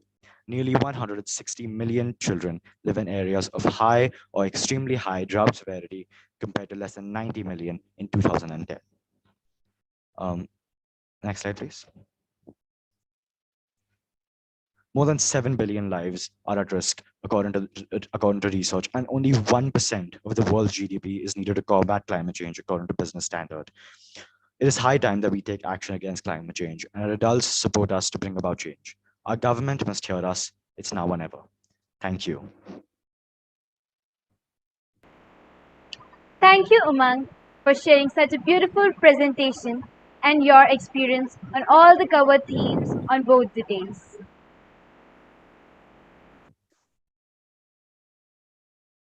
Thank you. I can't thank Pratik enough for the opportunity of participating in this summit. So thank you. Thanks a lot. It was a pleasure hosting you. And now I invite Miss Deirdre Boyd, a national of Ireland. She is the UN Resident Coordinator for India since July 2021. Ms. Boyd was previously UN Resident Coordinator in Thailand 2017 to 2000 and in Republic of North Macedonia from 2010 to 13. She also served in the office of the UN Secretary General as Deputy Director of Development Affairs. She also served in the office of Secretary General and she has over 30 years of experience within the UN system working across a range of sustainable development issues. She has been UNDP Country Director in India, UNDP Deputy Resident Representative in Bhutan, and in the Democratic People's Republic of Korea. Other UN positions include posts in Timor-Leste, Maldives, Sri Lanka, Rwanda, Iraq, and Oman. We welcome you, ma'am. It is an honor to have you. Thank you. Hi to everyone. Thank you to Protect for inviting me to join you in this amazing summit that you're having. I've been fascinated to hear your views, your comments, your ideas. Really, really brilliant. As you've all reminded us, we're fast approaching a point of no return on global warming. And climate change is no longer a threat that's 100 years away, it's here. Right now, UNICEF tells us that 1 billion children, that's almost half of the children in the world, today live in countries classified as extremely high risk. And that means over 800 million children are exposed to lead pollution, water scarcity, and heat waves today. At the same time, children and young people, you're not just victims of this crisis, this planetary crisis. You're also our future. You're the people who are going to make the difference. I know it's difficult to fight for the planet when some of you are not yet old enough to vote, when those in power are older than you. But I want to remind you that being young doesn't mean that your voice can't change the minds of people around you. This week in India, the United Nations launched a We the Change campaign that highlights the brilliant work of some 17 of India's youngest climate leaders. We have stories like Hina Saifi, who at the age of 19 is educating people on clean air through public meetings and door-to-door visits. Young Archana Soren, who's serving on the UN Secretary General's Youth Advisory Group on Climate Change. 18-year-old Aditya Mukherjee is getting restaurants to give up plastic straws. Sanyu Soman was a teenager when he co-founded his own NGO. I think you all also have your own experiences, your own stories to tell, and it's really inspiring to hear these. Power has nothing to do with age, certainly not when it's a question of your future. A few days ago, the Secretary General spoke to a group of young climate change activists in Italy, just prior to the meeting that will be taking place in Glasgow, in Scotland. And I just want to quote to finish what he said to young people. So he said, young people have been in the forefront of putting forward positive solutions, advocating for climate justice, and holding leaders to account. We need young people everywhere to keep raising your voices. Your solidarity, your demands for action set a powerful example. We need national leaders to follow your examples and ensure the ambition and the results we need to save the planet. Thank you. Pleasure to be with you this evening. Thank you, ma'am, for for sharing not only true facts but also inspiring us by giving real life examples. We are glad to have you here with us. And now I would like to invite our next guest, Yad. He is the second secretary at the Embassy of Ireland in New Delhi. Prior to joining the embassy in September 2021, he held assignments in the Ireland, United Kingdom, and Americas division and in the trade division at the Department of Foreign Affairs in Dublin, Ireland. We welcome you, sir. Hello, thank you very much for having me. Thanks to Praytech for the invite today. It's a real pleasure and honor to be here with you and to listen to you, your interventions, the music, the poetry. It's all excellent. You know, I think the in ERth Summit really resonates with me. Not only Edmund Rice, who was a great Irish missionary and educator, but the earth rights element to that as well.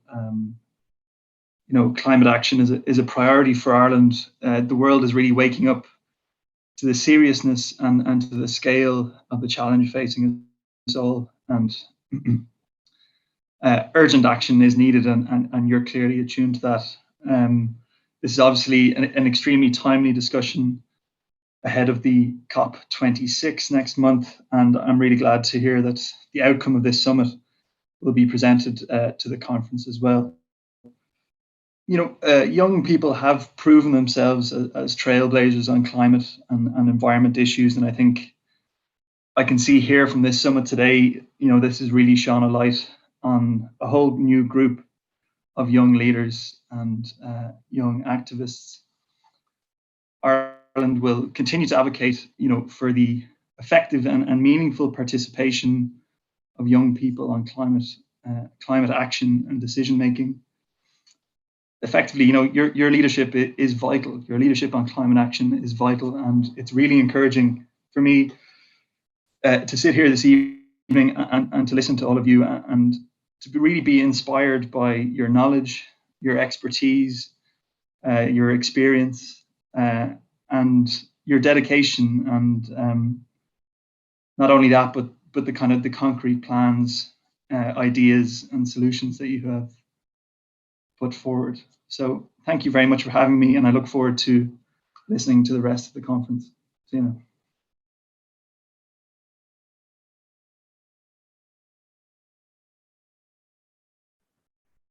Thank you, sir. We are so glad that you could join us today. It was really inspiring to hear your thoughts. And now, welcoming our next guest, Brother Tino from Edmund Rice International.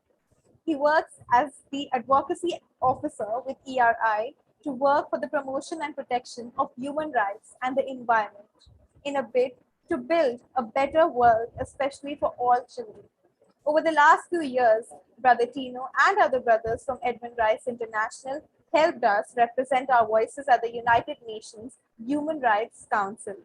I also take this wonderful opportunity to celebrate a special moment for us at Pratyek, as we have received the ECOSOC status at the UN, which now allows us to make all our statements independently at the United Nations.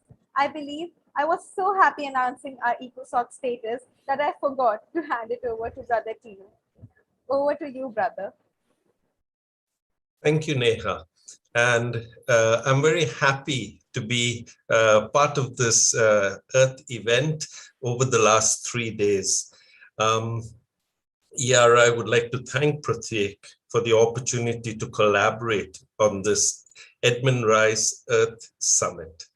I personally feel very privileged because I was able to join the workshops sessions over the last 2 days and to interact with our young activists, to listen to them, to hear, to see the confidence with which they took the floor, to share and discuss the effects of climate change, especially on children in the countries that each one of them was given to research.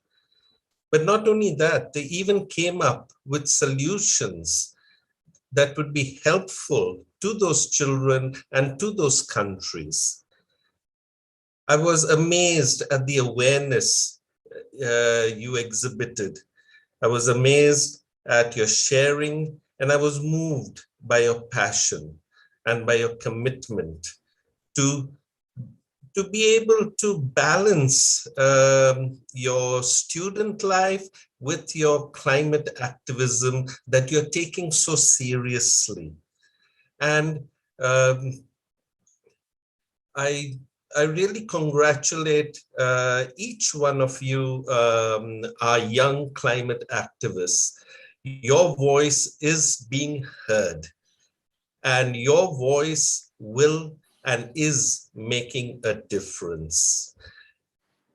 And if our leaders today do not take you seriously, they are in big trouble, because very soon you are going to be voting and they are going to be out of power, and you are going to really take action on climate change. So for their own well-being, I hope that the leaders of our planet today take you seriously at COP26. I now hand over to my colleague, Brother Kevin Mullen, okay, to share his reflections on today's event. Over to you, Kevin. Thank you, Tino. Well, today's event, I think, was very inspirational. And we heard from many young people who had taken part in the earlier parts of this conference. And what I liked was that there was a bringing together of the learnings and of the recommendations emerging from the breakout groups of yesterday. And a lot of things were coming through as common themes. I won't mention them all, but they came up time and time again about the climate change effects, the whole question of, renewable energy, the effect around the world of droughts and famines, fires, flooding, etc. And then there was also the point that people kept saying, we can make a difference. Each individual can make a difference. We can act individually and we can also act collectively. And that's important, the individual difference we can make and what we can do together. I like too the fact that many of the young people who spoke today talked about They want to take responsibility. They want to make a difference. And that's encouraging for us older people to hear. And we had that frequent mention too of the fact that the young people today are the first generation to really experience climate change and the last generation to take action and do something about it. I'd want to thank too the organizers and the promoters of this conference, this ERth Rights Summit, because it comes at a very timely moment. Later this month, we're going to have COP15 in China, dealing with the whole question of the loss of biodiversity. And you also all know about COP26 in Glasgow coming up in November. So I think this meeting has been very well timed to come ahead of those two important COPs, COP15 and COP26. There's a call for us all to wake up. And I leave you with a thought from Pope Francis, who talks continually about the cry of the poor and the cry of the earth. We need to keep listening to those two cries as we take part in COP15 and COP26. This summit has been a great preparation for those two COP events. So thank you to the organizers of ER and of this summit. Thank you. Thank you so much, Brother Tino and Brother Kevin. And when leaders like you say that our voices are being heard, all our participants are feeling very excited and very energized that they are at the right place. Thank you. And we love to work with all of you at Edmund Rice International. And now I invite Bennett Pinto, sir. Sir is the president of Pratik. Along with that, Sir is also a vibrant finance professional with 35 years of rich experience as finance minister with Air France and as manager, tax and legal affairs with Air France and KLM Royal Dutch Airlines. Welcome you, sir. A very warm welcome to all of you. I feel so humbled. I'm a novice when it comes to speaking at such events because I've joined Pratik only this February. And because of the pandemic, I've not been able to really get, involved at a grassroots level. But yes, I have been impressed by Steve's dedication. And that's what drew me to Pratik. And the interactions that I've had with Pratik, the youngsters at Pratik, either on the mentoring program or otherwise, has really impressed me. The dedication, the perseverance, the passion with which you'll all reach out to your goals, that has really impressed me. And I promise you as much support as I can give you. And all the very best to all the speakers. You all have spoken so beautifully today that I'm really impressed. Each and every one of you have really shown how deeply involved you are. All the very best. God bless you all. Thank you, sir. Your presence itself is a huge honor for us. And now, we welcome our panelists from the first day, Sir Jonathan Levin. He is educated in pedagogy and the philosophy of education and lives and works in France. He provides training in the education, social and intergovernmental along with NGO sectors. He was also the director of pedagogy and advocacy for CREA, Child Rights in Action. Thank you so much. And I want to as well congratulate everyone in this amazing event, and in particular, obviously, all the child activists. It's so encouraging, it's so heartwarming to see that how many of you young people are empowered, that participation is alive, and it's a proof against all the people that put down the abilities of children to actually be involved, to make positive change. And I believe very strongly that children can change the world. And I think that you are very much the example to do it. This event this summit is the proof of dealing with two very fundamental issues. The first one I've mentioned, the importance of child advocates. We can't solve the problems of the world without children. You represent, from 0 to 18 years, a third of the world's population, and in some of your countries that percentage is higher. So it is impossible to imagine that without you, without your voice, without your commitment, without your ideas, without your opinions, that we can solve any of the world's woes and difficulties. And the second, of course, is the most important issue that you're dealing with, which is the survival of the planet. So from both points of view, this summit is dealing in a very, very powerful and important way. And to quote from Tolstoy, the great educator and writer, he said, to solve problems which make us angry, and there is enough there to make us angry of the crimes that have been committed to the planet and to you, that it's very easy to fall into the trap of punishment. But as Tolstoy points out, punishment is easy, but it doesn't solve the problem. So he proposed that prevention and education are the two factors which can help us to solve problems. And that is good news, because I believe, in my experience, the best educators are children. And if we can only, the real task is to educate the adults, and really the ones that are misbehaving are not you, the children, but the adults. And we need to help them to listen, to learn, to take you seriously. And what I wish is that the adults are empowering and giving you the strength to carry on your cause, which is so fundamental and important. Thank you so much.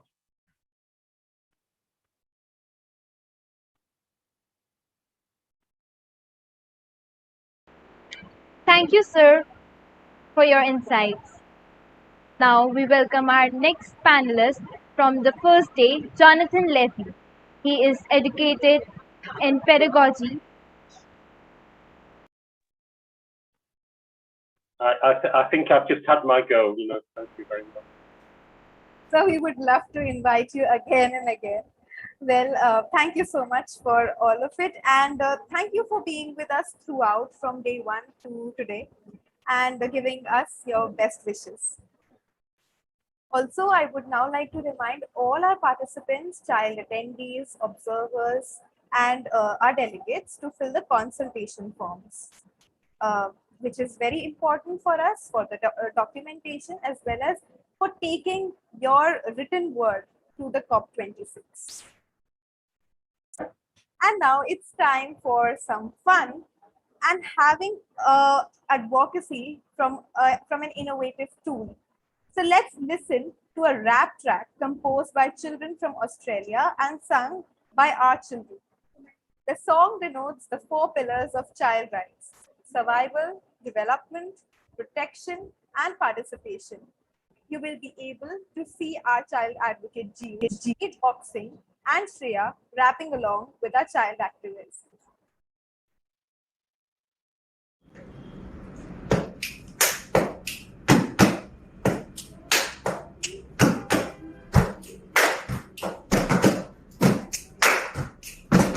Citizens, they are given right to bond. It's essential to understand the idea of bond. There must be no discrimination to achieve our dreams and a future destination. Ensuring is a civic responsibility for the best and good top priority. Parents are our guardians all along the way to provide us with the tools to learn their way. All rights for all children.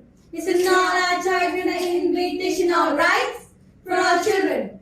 It's an expectation, it's an obligation. Children have a right to choose a family, to live with friends, not to the modesty, but comfort, devoted, and alone. With rights to adopt for love and love. Illegal removal from your home is a threat. With our parents or to receive care. Protect us from these circumstances. We need to improve life chances. All rights for all children.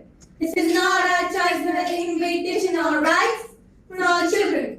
It's an expectation, it's an obligation. Just imagine what it's like as a child refugee in a nationwide strife. No drugs, because addiction. Protect pause to in armed conflicts, has special rights for disability or living in a minority. Child labor is happening not to allow children infants exploited for long. All rights for all children. This is not a choice nor an invitation. All rights for all children. It's an expectation, it's an obligation. We all have the right to stay terminal with child immunity and self-expression. We have the right to privacy and to information that is necessary. Groups should be allowed in peaceful circumstances. Respect our beliefs, internalize each girl and boy must know its right, inform the world of child right tonight. All children for all rights. This is not a choice nor an invitation. All children for all rights. It's an expectation, it's an obligation. All studies in school must be integrated to protect and impact or be taboo. Our dreams and views that fulfill the earth chapter should be considered all things to matter. The last chapter is the world of climate change. Rulers must promote to child labor school. All rights for all children. This is not a choice nor an invitation. All rights for all children. It's an expectation, it's an obligation. This is not a choice, not an invitation. It is an expectation, it is an obligation. The voice of every child is loud and clear with this rap.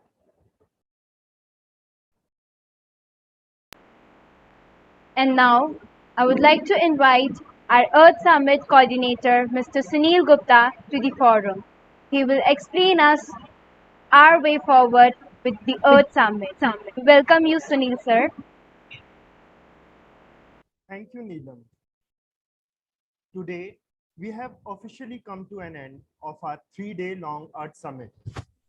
I am glad to announce that we had delegates from over 50 countries like the USA, UK, China, Indonesia, Mozambique, Afghanistan, Australia, and several others, with more than 500 attendees actively engaging in the session and sharing their recommendation into what we hope will evolve into a global document recognizing environmental rights of children. The program does not just end here. 3 days of interactive discussions would culminate in the creation of a collaborative list of recommendations, which will then be submitted to the COP26, scheduled in November of this year, for their consideration and to help inform their recommendation. The recommendation will then be fed into a document asking the UN to recognize the ecological rights of the children. Our way forward for this summit is to invite you to join the delegates and the children attendees to complete the task by engaging in 99 days challenge. Please share with us through your assigned Pratek mentors your commitments to address climate change as an Earth proactivist in the long run, but specifically in the next 99 days. We encourage to work with the grassroots organizations, vulnerable communities and ecosystems, campaigns, and environmental groups. This would qualify you one step towards certification for this program. This summit, we keep mentioning that it is not an event, but a process, that we will be inviting the children from across the world, including our Indian delegates, to come with us on one Sunday of each month, which we temporarily calling Sundays are Earth Days, where young people like you will feed that into processes and opportunities and policy of the world and underline your presence and non-negotiable participation in major national and global moments that can influence climate change.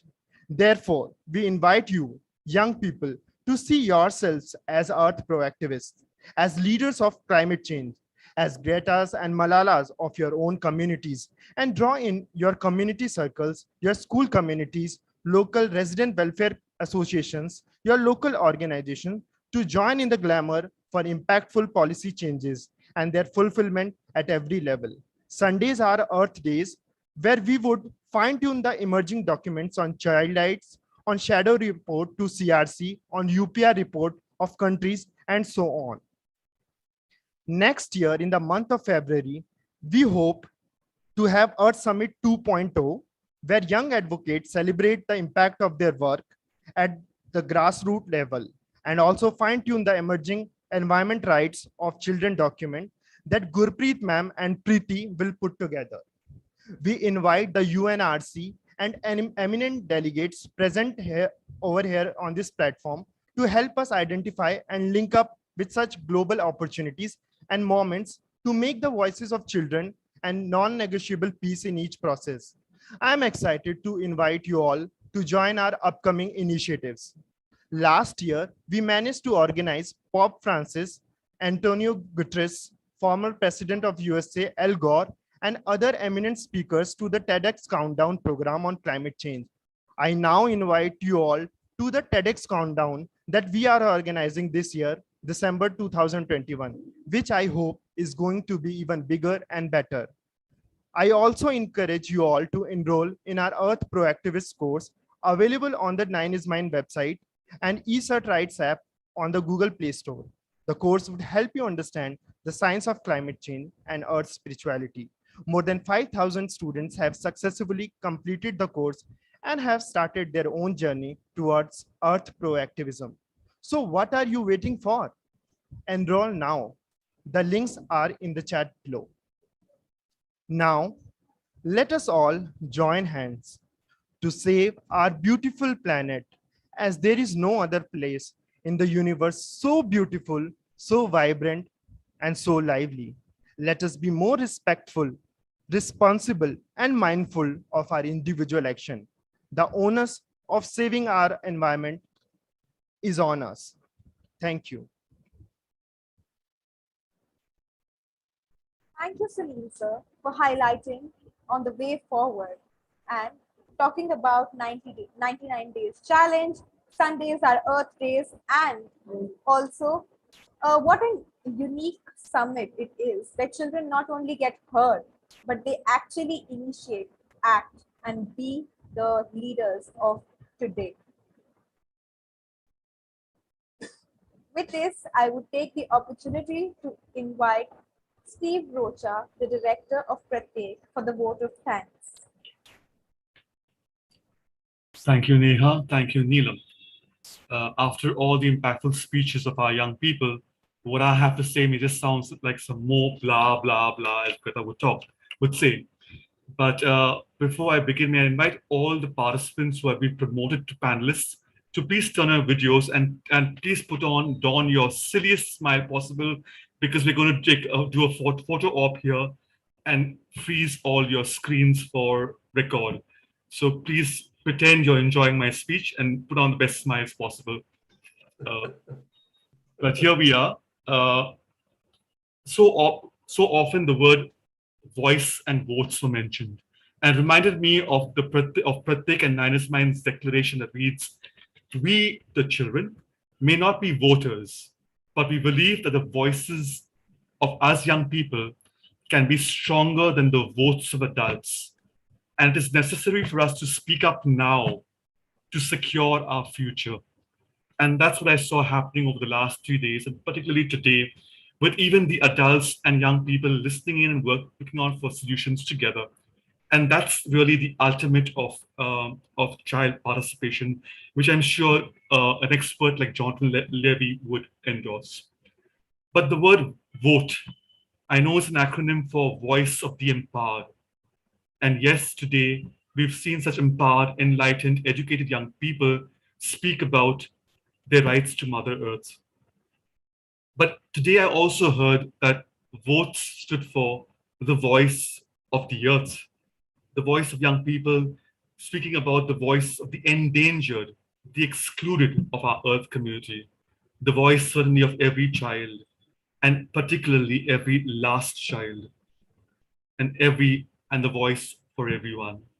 So thank you, young people, for pushing us adults to, as duty bearers, to really fulfill our obligations. It's not a choice, it's not an invitation, it's an obligation. Thank you for that.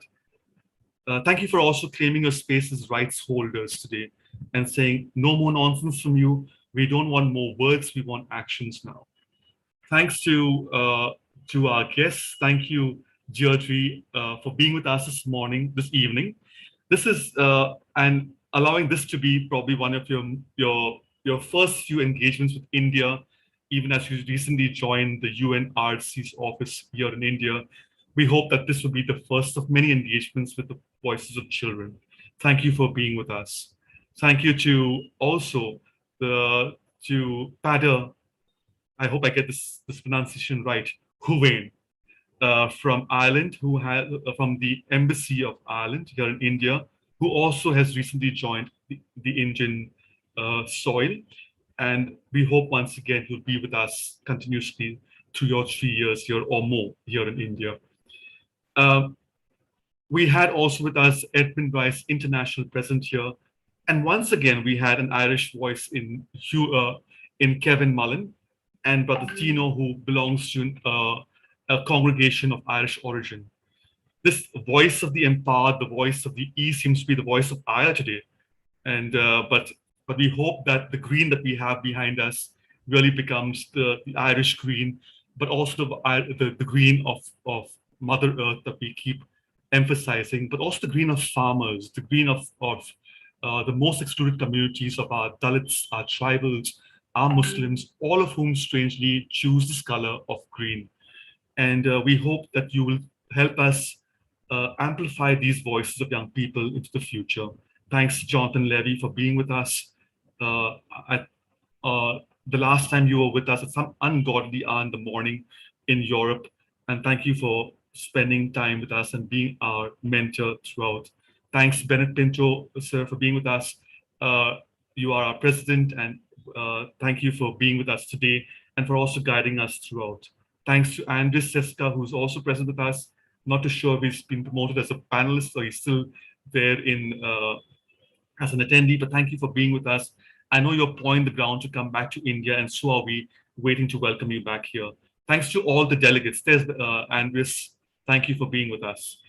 Thanks to all the delegates who've been with us, preparing continuously for this program, but have embraced the challenge to avoid it being just another program, just another event, just another episode of blah, blah, blah, but really to actually work throughout with us to ensure that the most marginalized voices are heard and represented in all our platforms. So every month, we'll be meeting you again to bring back to you the documents that are emerging and push all bodies of both internationally and locally to really take you seriously.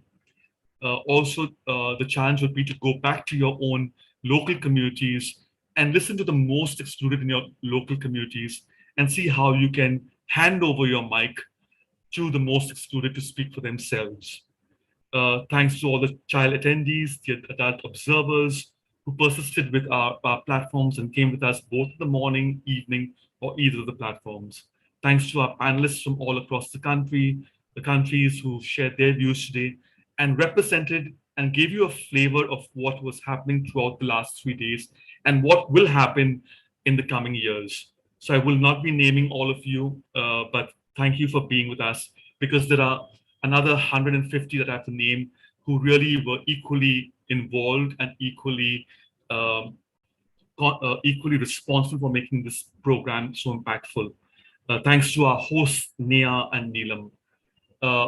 Neha and Neelam are both young people who devoted their entire COVID restricted times to really engaging with the COVID scenario and responding to that and getting their parents to allow them to be engaged in COVID relief.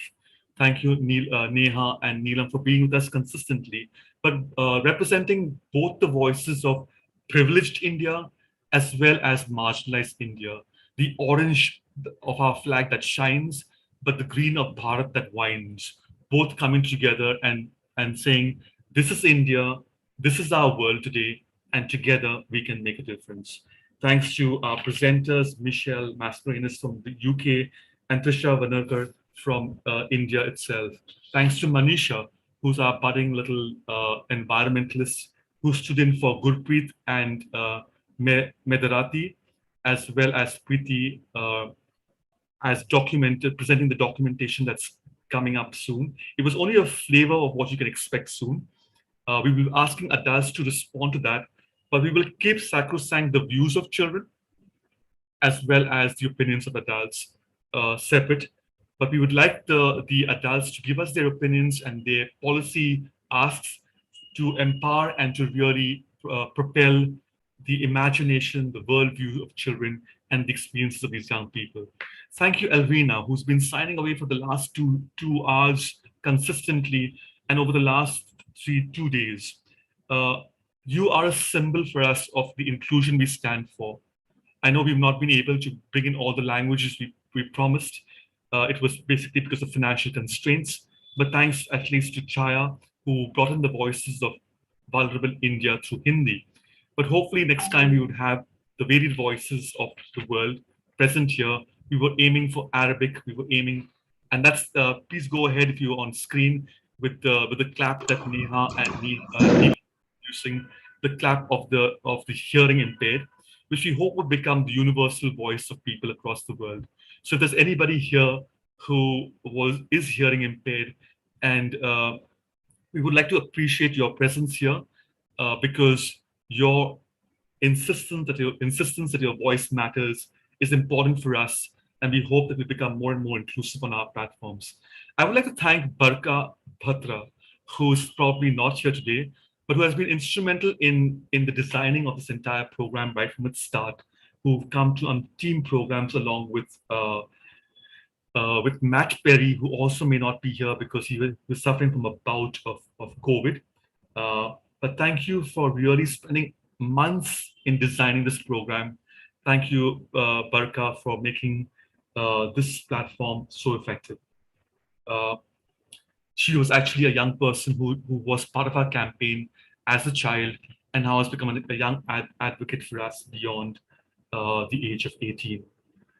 Thanks to our ERth Summit team, Sunil, Varsha, Anmol, Anisha, our technical team, Jeevan and Kunal. Without your persistent and consistent help, this would not have been possible. Phoebe from and the entire Edmund Rice team, not the Edmund Rice team, but the Pratik team. Thank you for your persistent and consistent help in making this a success. I have been disengaged with you for the last 2 months, attending to a family issue, but there's good hope all around. And I want to actually end with that hope that we are not just activists, we're not just advocates, but we are pro-activists. And we've got to connect with the spirit of the universe, whether you call it by different names, whatever you call it. I believe that if we do not connect with that big spirit, we would only be ranting away. We'd only be rallying ineffectively. So I'm inviting you young people to connect with the big spirit in you, your true selves, your mystical selves, your spiritual selves as well, because Mother Earth requires that. And go back to our Adivasi communities, go back to our indigenous communities, go back to our Aboriginal communities. They can connect with the rain, they can connect with the whales, they can connect with the koala bears. How do they do that? We as rational people have lost that intuitive link. And I want you to come back to that. And I do so on the eve of the 6th of October, which is the day when the church gave Edmund Rice to the world. It's his beatification day. And we as Pratik are unashamedly going to link up with Edmund Rice because he was the one who gave us a big spirit, a big worldview, to look beyond our windows and see the world and work towards change for everyone. Pratik incidentally is a Hindi word for everyone. And until the last child of our world community and until the last species of our earth community is heard, we will not be silenced, and we invite you not to do so. Phoebe from Australia said, if not you, then who? If not now, then when? And I'm adding, if not here, then where? And I would like to end with the words of the Edmund Rice family that says, this is the time is now, the place is here, we are the people. Thank you, and do continue supporting us in the process and the way forward. Over to Neelam and Neha. Thank you, Steve, for being our pillar of support through these sessions. You have always been our guiding highlight. leading us in the path of advocacy and justice.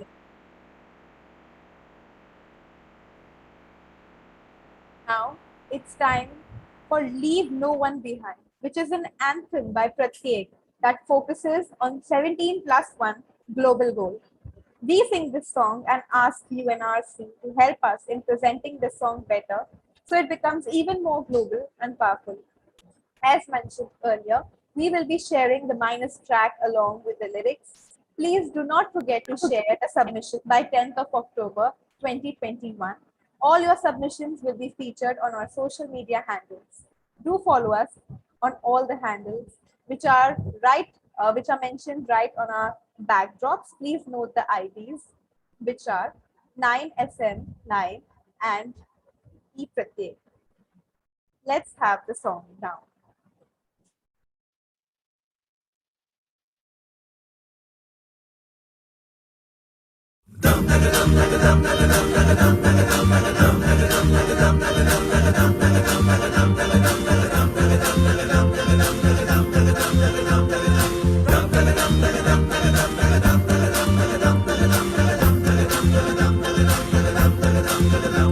Namaste, Jumbo Salam.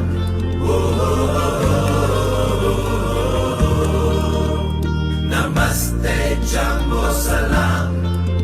Hello.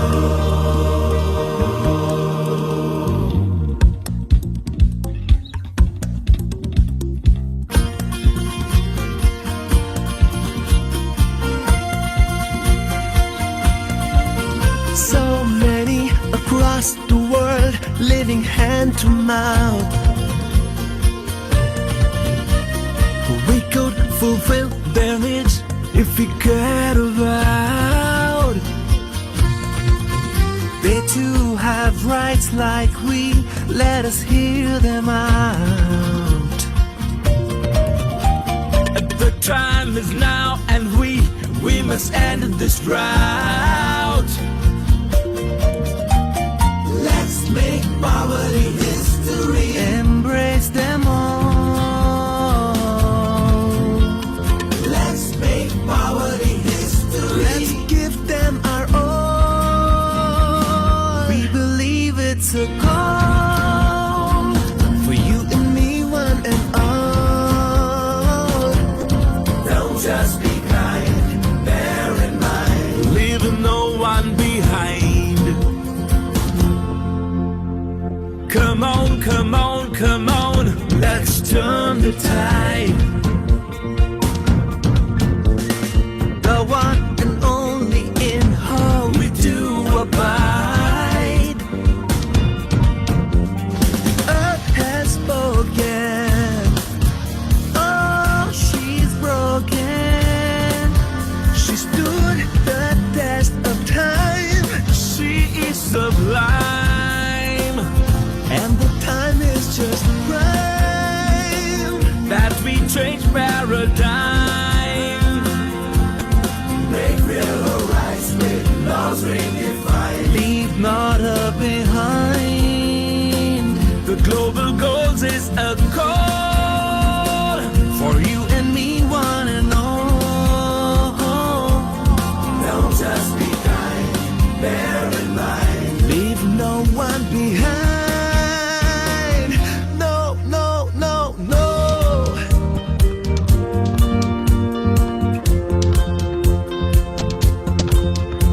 Sarvodaya, Antyodaya, oh, oh, oh. Sarvodaya, Antyodaya, oh, oh, oh. Sarvodaya, Antyodaya, oh, oh.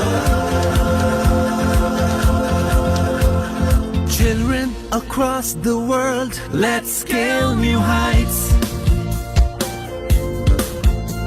Speak and be heard, come join this festival of rights. Prosperity to our progeny. Peace to all earthkind. People, planet, and partnerships. All realize. Priorities redesigned.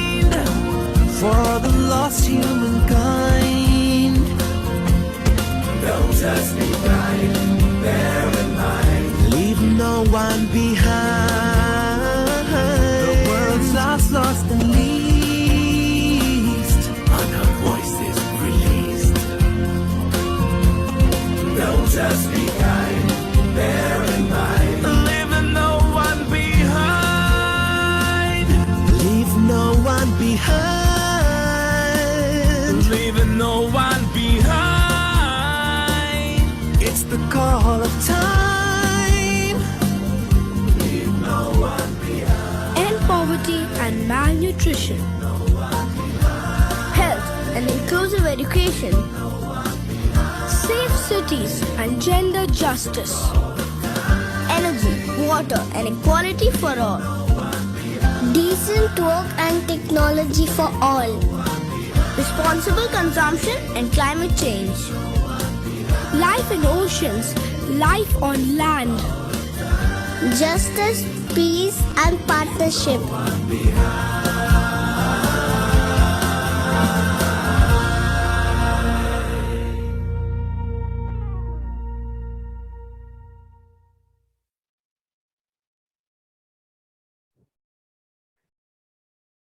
Before we move ahead,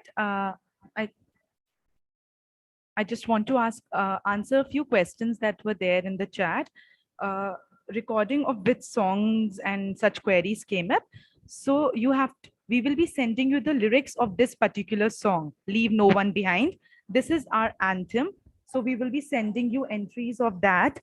We will be sending you the lyrics of this song along with the minus track. So you will just be getting some music of this song. So we will be sending that to you by email. So you will receive from the same email that you've been receiving all the information so far. So you will be receiving that.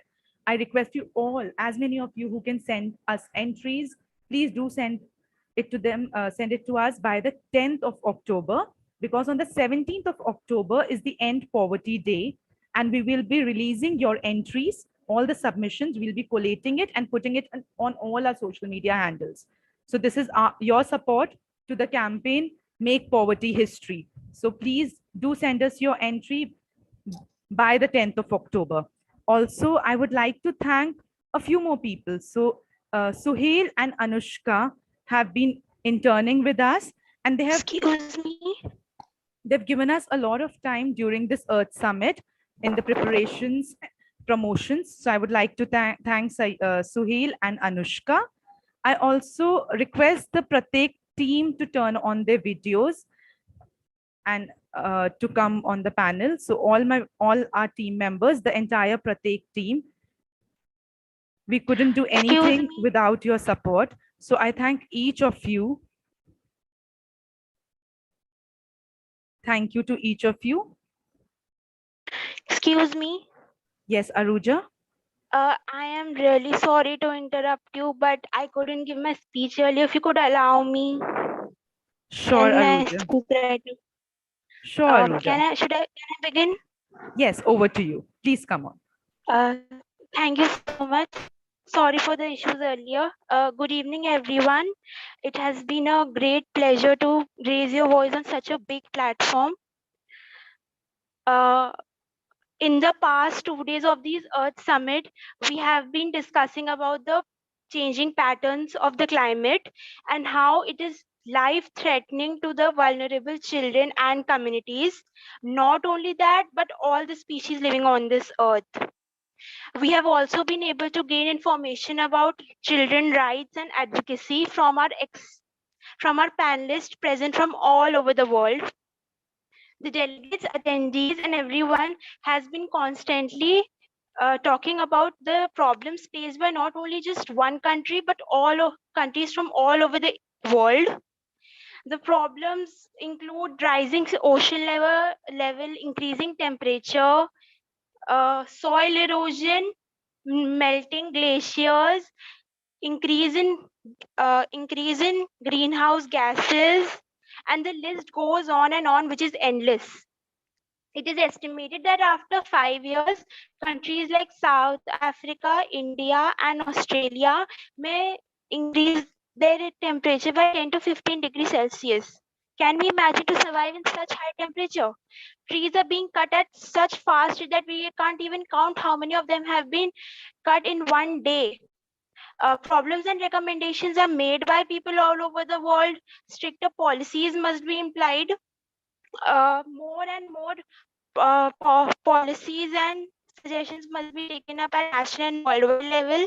Humans be educated about climate conscious. I would like to say that nature is the marvelous gift that God has given to human. It should be cherished, nourished, and protected. Otherwise, we'll be facing the mighty wars of nature. I would like to conclude with what Gandhi ji said. Nature can satisfy man's needs, but not his greeds. The sad, bitter truth is that we are using nature for our greed, and therefore we will not be able to provide anything to the future generations which are going to come up. Therefore, it is a responsibility and duty to protect this earth for not only us, but our coming future generations. And I would also like to thank Pratyek and Nine is Mine for giving me such an opportunity to speak. Thank you. Thank you, Aruja. Thank you so much. Though you could not make it on time, but I'm sure your voice has been heard loud and clear. And also thank you for quoting Mahatma Gandhi on the occasion of Gandhi Jayanti. So thanks for sharing those insights. And I could also see Ritika telling about her glitches earlier. So if you would like to speak now, please unmute yourself and go ahead. All yours.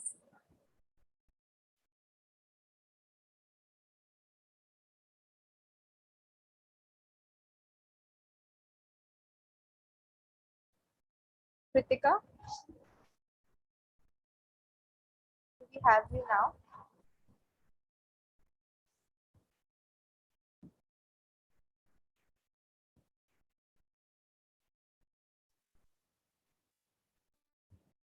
I think she is not promoted as panelist. Earlier she was here, but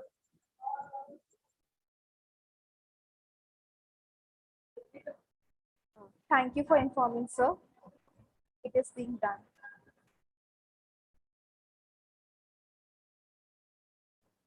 Ritika, are you here with us now? Yeah, I'm here. Thank you. Yeah, you can go ahead. Thank you so much.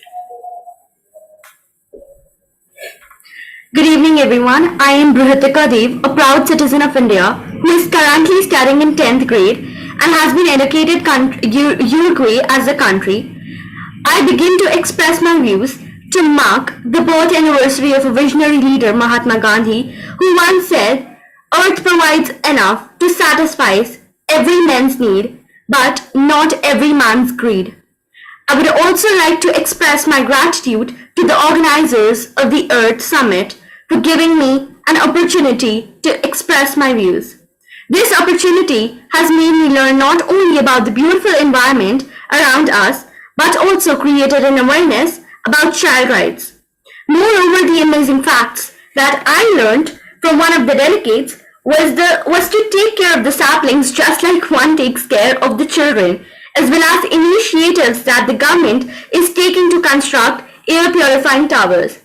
There were so many recommendations that I got to learn, like recycling following 3 R's, reduce, reuse and recycle, afforestation, use of renewable resources, use of transportation instead of footwork or spreading carbon footprints, donate and plant saplings, segregation of the waste so that toxic gases do not release. Like as you said, that air purification is very much important to decrease air pollution, and using jute bags instead of plastic bags.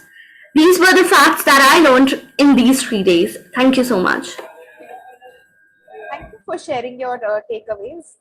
And now we've come to the official end of the session. However, the floor would be open for open interaction. Those who wish to stay back, please raise your hands and we will identify you to speak and raise your queries, feedback, or any thoughts that you would like to express.